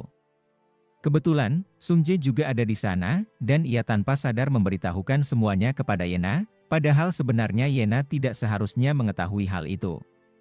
Sungjae juga menjelekkan sifat Yena yang sombong di hadapan Myungju, padahal Yena adalah anaknya. Mendengar hal ini, Myungju menjadi marah karena tidak ingin rencananya bocor. Ia pun menyusun strategi untuk memberikan pelajaran kepada Sua. Haesong, yang mengetahui bahaya ini, langsung panik dan menelepon Sua untuk menanyakan keberadaannya serta berusaha melindunginya. Sementara itu, Myungju marah besar kepada Sungjae karena telah membocorkan rencana mereka kepada Yena. Ia bahkan menampar dan memukuli Sungjae, memperingatkannya untuk tidak mengulanginya lagi. Ketika Haesong datang ke sekolah, Sua masih dalam keadaan baik-baik saja. Haesong kemudian bertanya kepada Sua, "Bukankah tujuanmu menjadi guru tetap? Lalu, mengapa kamu mengurusi masalah nilai ini?" Sua menjelaskan bahwa awalnya memang ia ingin menjadi guru tetap, tetapi ia kembali teringat tentang seorang siswi pertamanya yang pernah difitnah mencuri lembar ujian. Saat itu, ia gagal melindungi siswi tersebut. Kini, ia sadar bahwa ada hal yang lebih penting baginya sebagai seorang guru selain sekadar mendapatkan status tetap. Setelah memastikan keteguhan hati Sua, Haesong akhirnya memutuskan untuk membantu. Namun, ia memperingatkan bahwa sekolah saat ini bukan tempat yang aman karena Myungju sudah mengetahui rencana Sua. Di sisi lain, Sua diajak ke rumah Haesong untuk mengerjakan proyek mereka. Mereka mulai mengumpulkan bukti dan menyusun strategi. Saat menonton rekaman pesta sebelumnya, mereka menemukan sesuatu yang mencurigakan, tetapi malah jadi canggung sendiri. Setelah itu, mereka keluar untuk membeli makanan karena Sua merasa lapar. Setelah berhasil menyusun daftar orang tua murid yang mereka curigai, Sua kelelahan dan tertidur. Haesong pun menyelimutinya. Ketika Sua terbangun, giliran Haesong yang tertidur, dan kali ini Sua yang menyelimutinya. Sua memperhatikan wajah Haesong yang tampan, bahkan sempat melamun. Namun, begitu Haesong terbangun, ia pura-pura sibuk agar tidak ketahuan telah diperhatikan oleh Sua. Dari hasil penyelidikan mereka, akhirnya Haesong mengetahui bahwa dana yang digunakan oleh Myungju untuk membangun kota pendidikan berasal dari sumbangan para orang tua murid. Ia pun segera pergi ke markas BIN dan menyerahkan dokumen tersebut kepada rekan-rekannya untuk dibahas lebih lanjut. Namun, saat mereka tengah mendiskusikan hal itu, ketua mereka, Pak An, tiba-tiba datang dan mengajak Haesong berbicara empat mata. Pak An bertanya mengapa Haesong malah sibuk mengurusi kasus ini, padahal misi utamanya di sekolah adalah mencari emas. Ia pun memerintahkan Haesong untuk tetap fokus pada tugas utamanya. Hesong berusaha menjelaskan bahwa kasus ini juga berkaitan dengan Yujong, tetapi Pak An menanggapinya dengan dingin, mengatakan bahwa ia tidak peduli. Baginya, yang terpenting adalah menyelesaikan misi utama. Direktur Bin yang melihat ketegangan antara Hesong dan Pak An pun memanggil mereka ke ruangannya. Hesong kemudian melaporkan hasil penyelidikannya. Direktur mengatakan akan meninjau laporan tersebut lebih lanjut. Namun, hal yang mencurigakan adalah setelah Hesong menyampaikan informasi itu, ada anggota Bin yang membocorkan rencana mereka kepada Myungju. Situasi semakin mencurigakan ketika tiba-tiba Myungju memerintahkan Bin untuk membatalkan misi Hesong di sekolah. Hesong mengatakan bahwa ia tidak bisa meninggalkan sekolah karena masih ada banyak masalah yang harus diselesaikan. Oleh karena itu, ia menyusun rencana untuk mengambil hati Myungju dengan berpura-pura mengetahui cerita horor keempat.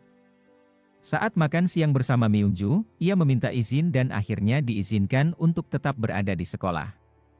Ia pun menyampaikan bahwa ia mengetahui cerita horor keempat, namun Myungju langsung menyadari bahwa itu hanyalah taktik Hesong agar bisa tetap bersekolah demi menjalankan misinya. Ia tidak akan membiarkan hal itu terjadi, sehingga ia meminta kepala sekolah untuk segera mengeluarkan Hesong. Malam harinya, Hesong mengikuti Myungju, tetapi tidak menemukan sesuatu yang mencurigakan karena wanita itu langsung pulang ke rumahnya. Maka, ia pun menyelesaikan misinya untuk hari itu. Setibanya di rumah, Myungju disambut oleh anaknya, Yena. Yena mempertanyakan alasan ibunya melakukan kecurangan dalam sistem peringkat siswa. Myungju menjawab bahwa semua itu demi keuntungan Yena dan menyuruhnya untuk mengikuti rencana yang sudah ia susun. Yena merasa bahwa semua usahanya selama ini sia-sia. Myungju pun menyalahkan Yena karena berteman dengan Yujong, lalu mulai menjelek-jelekan gadis itu. Namun, Yena tidak terima dan meminta ibunya untuk tidak berbicara buruk tentang Yujong karena dia adalah temannya. Myungju terkejut melihat Yena berani melawan perkataannya. Setelah itu, Yena pergi ke rumah Yujong dan menunggu kepulangannya. Ia teringat saat pertama kali bertemu Yujong di bus, ketika ia sengaja mendekatinya karena Yujong saat itu menduduki peringkat kedua. Yena meminta Yujong untuk berteman dengannya. Tak lama kemudian, Yujong tiba di rumah. Mereka tidak banyak berbicara dan langsung masuk ke dalam. Ibu Yujong menawarkan makanan kepada Yena, termasuk omelet kesukaannya. Setelah selesai makan, untuk pertama kalinya Yena mengungkapkan bahwa ia sangat menyukai makan malam itu dan berterima kasih kepada Yujong. Meskipun demikian, Yujong masih bersikap agak dingin terhadapnya. Sementara itu, Sua masih berusaha mengumpulkan bukti. Saat meneliti jawaban ujian para siswa dari beberapa tahun yang lalu, ia menyadari bahwa pengawasnya saat itu adalah temannya sendiri, Lee Junho. Ia pun mulai curiga bahwa salah satu mata-mata di antara para guru mungkin adalah Junho. Karena itu, Sua pergi ke rumah Hesong. Namun, ia merasa ada sesuatu yang aneh karena pintu rumah Hesong tidak dikunci. Ketika masuk, ia mendapati seseorang yang mencurigakan tengah berusaha menyerangnya. Di saat yang sama, Hesong baru saja sampai di rumahnya. Begitu masuk, ia terkejut melihat kondisi rumahnya yang berantakan. Saat menoleh ke samping, ia melihat Sua sudah tergeletak tak sadarkan diri dengan tubuh terluka. Hesong langsung berlari menghampirinya. Cerita sebelumnya, Sua yang datang ke rumah Hesong malah bertemu dengan seorang penyusup dan sempat terjadi keributan di antara mereka yang berujung Sua tertusuk di bagian perut. Penyusup itu langsung meninggalkannya karena takut ketahuan. Tak lama kemudian Hesong pulang dan menemui Sua yang terluka. Hesong segera membawa Sua ke rumah sakit. Ketika Sua sudah dipindahkan ke kamar pasien, ibu Sua juga berada di sisinya. Ia percaya bahwa Sua akan segera sadar. Seluruh tim Hesong pun datang mengunjungi rumah sakit untuk menanyakan keadaan Sua.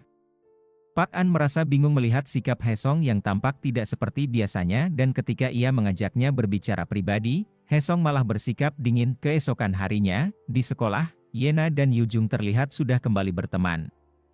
Mereka sempat membicarakan Hesong dan Sua yang hari itu tidak masuk sekolah. Yujong lalu bertanya apakah Yena masih menyukai Hesong. Yena menjawab bahwa ia akan melupakan Hesong karena merasa Hesong tidak tertarik padanya. Mendengar hal itu, Yujong merasa lega. Yujong kemudian memberitahu Yena bahwa ia akan mengikuti kompetisi matematika.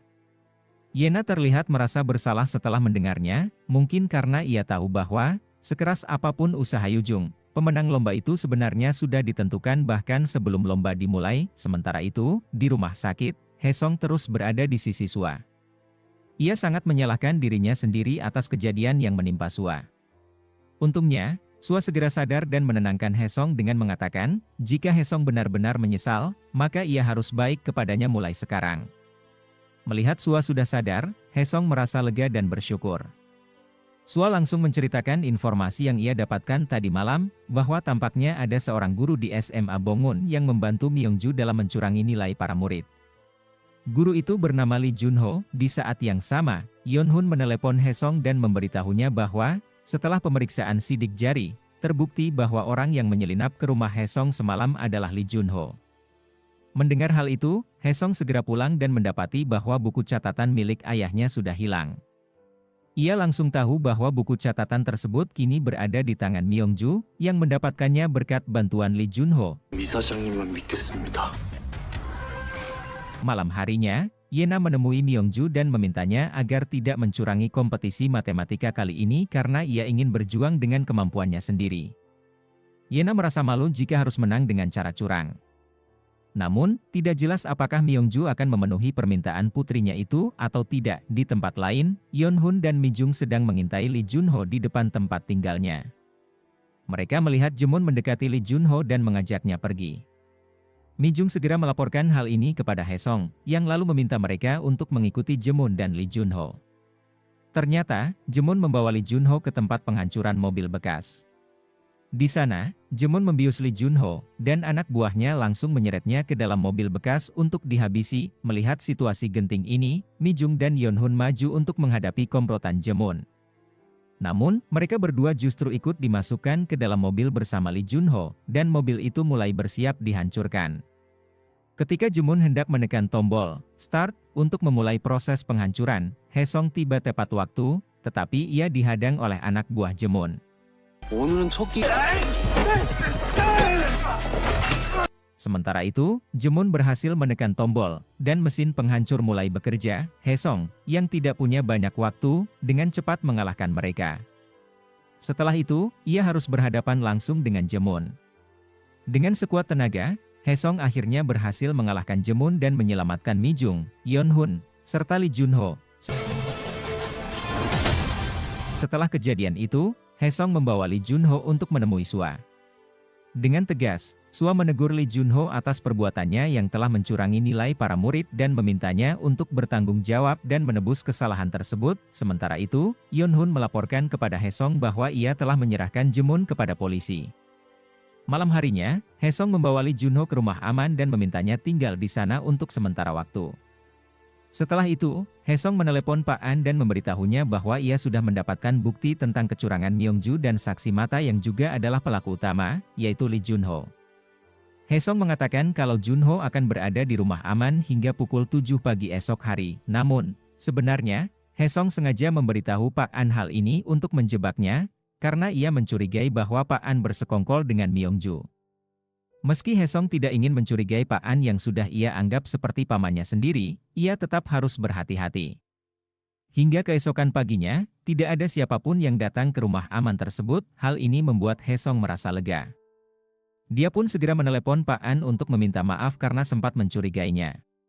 Mendengar permintaan maaf tersebut, Pak An langsung memaklumi Haesong dan mengajaknya makan bersama. Setelah itu, Haesong menemui Myongju di sekolah dan langsung mengonfrontasinya dengan mengatakan bahwa dia sudah tahu tentang kerja sama Myongju dengan agen Bin.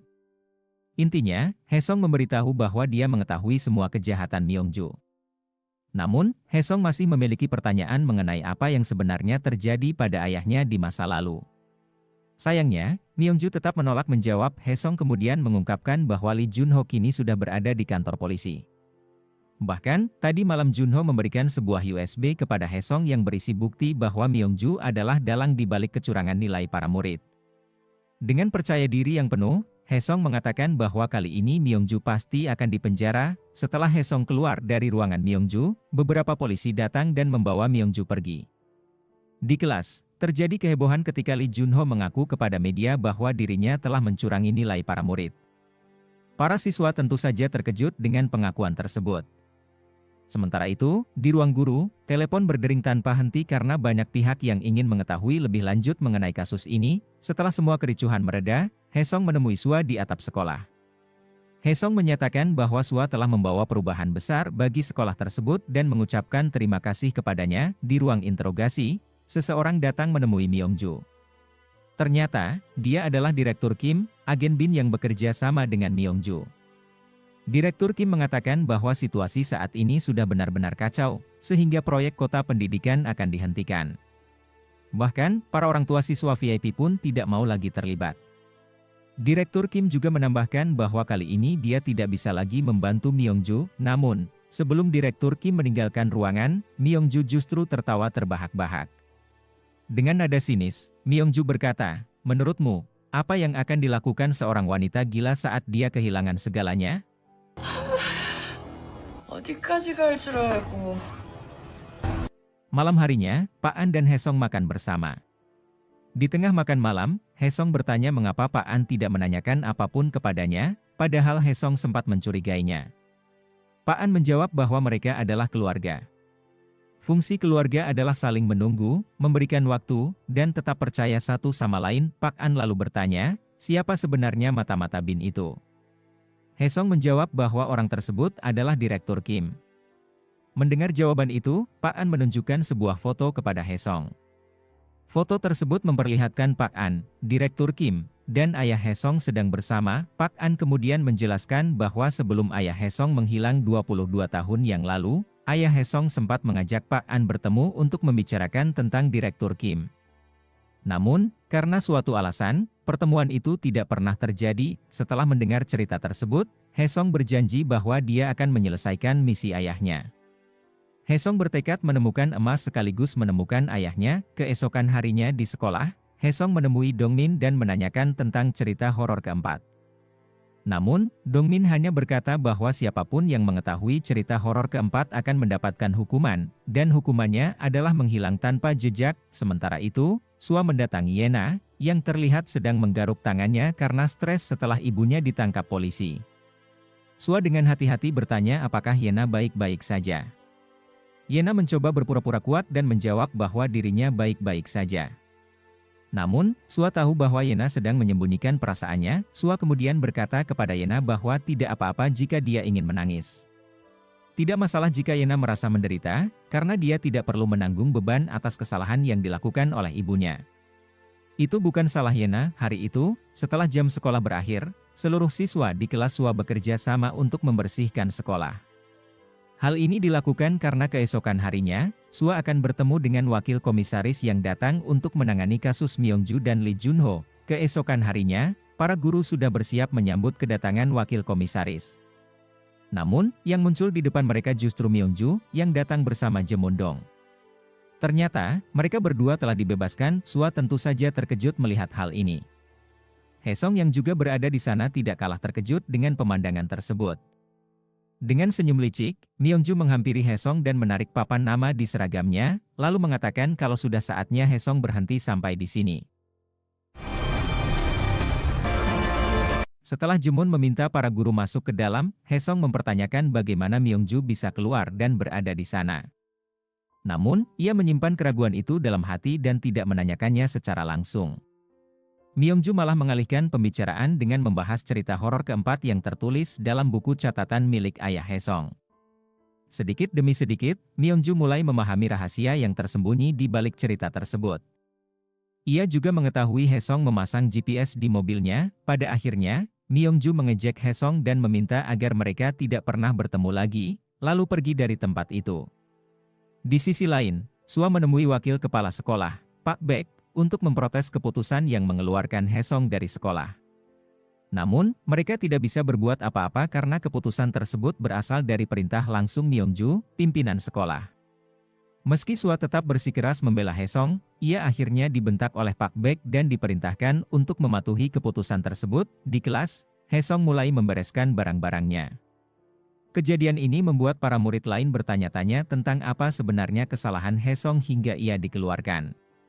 Mereka pun berencana untuk menemui Myongju, tetapi Haesong melarang mereka dan memilih pergi dengan tenang. Sementara itu, di kantor BIN, Pak An menduga bahwa Direktur Kim adalah orang yang membantu Myongju keluar.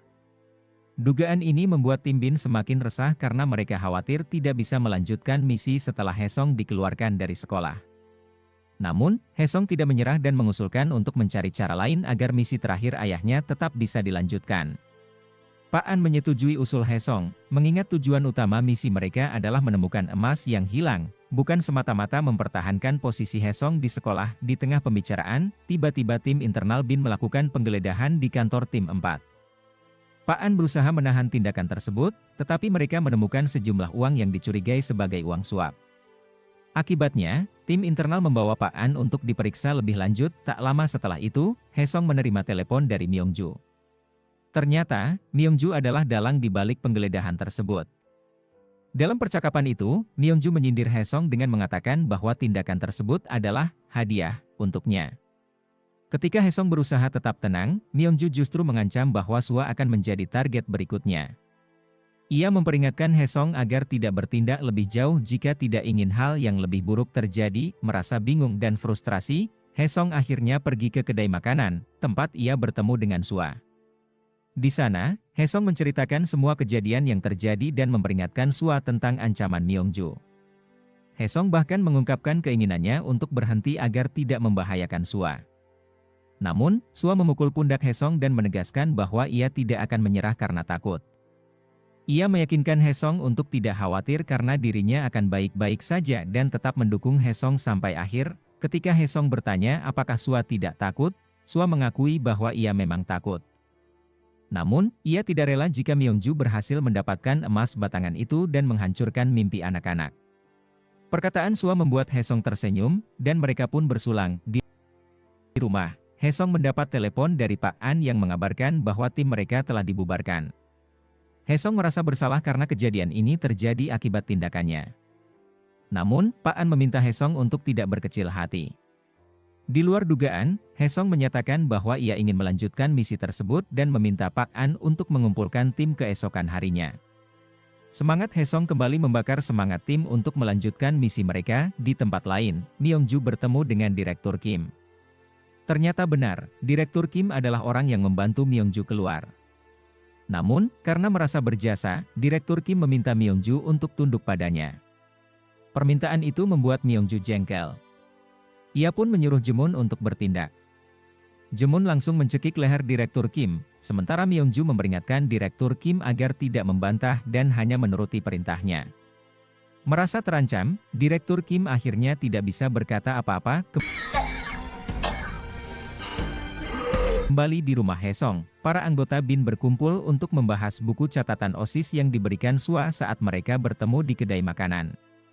Buku itu ternyata dibuat oleh ayah Haesong ketika ia masih menjadi penasihat OSIS. Ketika membacanya, Haesong menemukan satu cerita yang menarik, cerita hantu keempat. Yang mengejutkan, cerita hantu tersebut ternyata adalah petunjuk yang ditinggalkan oleh ayahnya untuk mencegah Myongju mendapatkan emas batangan yang mereka cari. Haesong menjelaskan bahwa kunci untuk menemukan emas batangan tersebut terletak pada ungkapan kata tertentu. Mereka pun mulai membahas makna dari ungkapan itu dan akhirnya menemukan petunjuk yang berkaitan dengan cerita keempat. Namun, untuk mengungkap lebih lanjut, Haesong harus kembali ke sekolah. Sayangnya, ia sudah dikeluarkan. Meski begitu, Haesong hanya tersenyum dan tetap pergi ke sekolah dengan menyamar sebagai pengantar makanan. Penyamaran itu membuat Sua terkejut saat ia menyadari bahwa pengantar makanan tersebut adalah Haesong. Sua merasa khawatir Haesong akan ketahuan oleh Myongju, tetapi Haesong meyakinkannya bahwa ia harus memeriksa sesuatu. Dengan bantuan Sua, Haesong mengecek patung Biomongun dan berhasil menemukan sesuatu yang mencurigakan. Namun, tiba-tiba Pak Baek datang, dan rencana mereka pun gagal. Nyaris ketahuan, Haesong berhasil kabur berkat pertolongan Sua.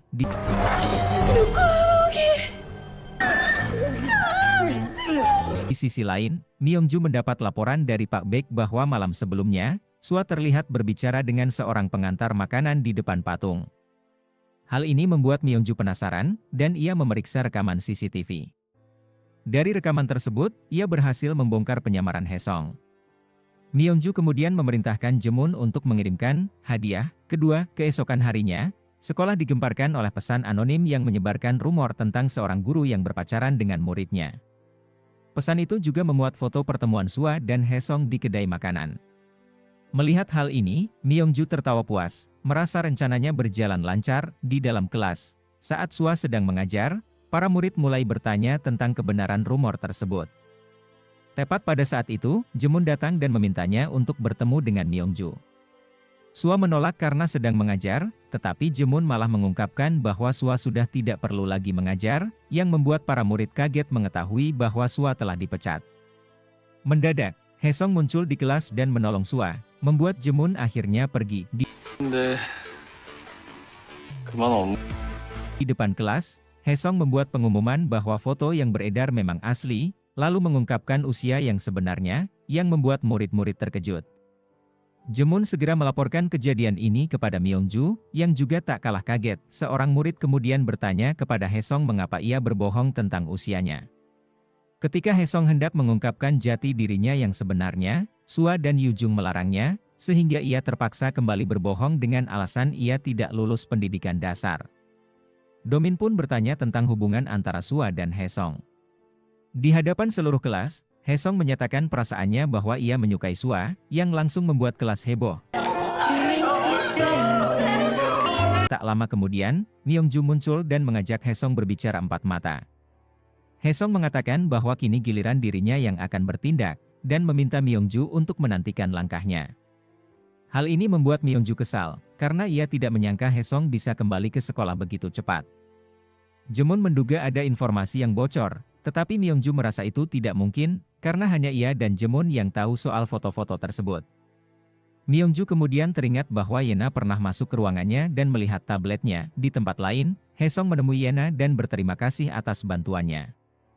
Dalam kilas balik, diperlihatkan bahwa Yena menelepon Haesung pagi itu dan memberikan informasi mengenai rencana ibunya dan ia membantu Haesung menyelinap kembali ke sekolah. Kembali ke masa sekarang, Yena bertanya kepada Haesung apakah alasan ia kembali ke sekolah berkaitan dengan ibunya. Haesung tidak memberikan jawaban langsung, tetapi berjanji akan memberitahunya nanti. Sementara itu, Myongju menanyakan alasan Yena membantu Haesung. Merasa kesal, Myongju akhirnya menyuruh Yena belajar ke luar negeri dan memerintahkan Jemun untuk segera menemukan emas batangan yang tersembunyi, bahkan jika itu berarti harus menggeledah seluruh gedung utama. Myongju tidak ingin Haesung menemukannya terlebih dahulu. Saat sedang berkumpul dengan para anggota BIN di kedai Sua, Haesung menyarankan agar mereka segera menemukan emas batangan itu malam ini. Jika tidak, Myongju mungkin akan menemukannya lebih dulu. Namun, mereka semua kebingungan bagaimana cara mencapainya karena menghadapi berbagai keterbatasan. Dengan senyum santai, Haesung mengusulkan agar mereka melakukan serangan langsung di tempat lain. Myongju menerima pesan yang memberitahukan bahwa patung dada Beongmun telah selesai diperbaiki. Hal ini membuat Myongju mendadak tersadar dan mulai memahami teka-teki yang selama ini belum terpecahkan. Kembali ke kedai Sua, ibunya menawarkan bantuan untuk misi tersebut. Fakta mengejutkan pun terungkap, ternyata ibu Sua adalah mantan kepala geng. Semua anggota BIN, termasuk Sua, terkejut mendengar kebenaran ini. Mereka akhirnya bersiap untuk menjalankan misi di malam hari. Sementara itu, Myongju menelepon Jemun untuk membahas keberadaan emas yang diduga tersembunyi di bawah patung dada Beongmun. Ketika Myongju hendak memeriksa patung tersebut, ibu Sua dan anggota gengnya tiba-tiba muncul di sekolah. Melihat situasi semakin genting, Myongju tiba di sekolah dan bertemu dengan Haesung. Namun, Haesung melarangnya masuk, dengan alasan bahwa saat ini sekolah sedang diawasi karena ada mata-mata dari Korea Utara. Myongju yang tidak percaya segera mencoba menghubungi Direktur Kim. Untungnya, Miju berhasil menyabotase panggilan tersebut dengan mengambil telepon Direktur Kim saat ia sedang bermain golf, sehingga Myongju terpaksa menunggu di luar. Haesung kemudian berjanji kepada Pak An bahwa ia akan menemukan emas itu malam ini. Ia masuk ke dalam sekolah dan mulai memecahkan teka-teki yang berhubungan dengan kisah hantu di tempat tersebut. Setelah memutar patung dada Beongmun, tiba-tiba muncul sebuah ruangan bawah tanah yang tersembunyi. Haesung pun membuka pintu ruangan itu dan masuk ke dalam. Namun, yang ia temukan di sana bukanlah emas, melainkan sesuatu yang jauh lebih mengejutkan, tumpukan tulang belulang dan sebuah tengkorak. Setelah menyelidiki lebih lanjut, Haesung menyadari bahwa itu adalah sisa-sisa jasad ayahnya yang selama ini ia cari. Kesedihan menyelimuti Haesung, karena meskipun ia akhirnya menemukan ayahnya, tetapi ayahnya sudah dalam keadaan meninggal.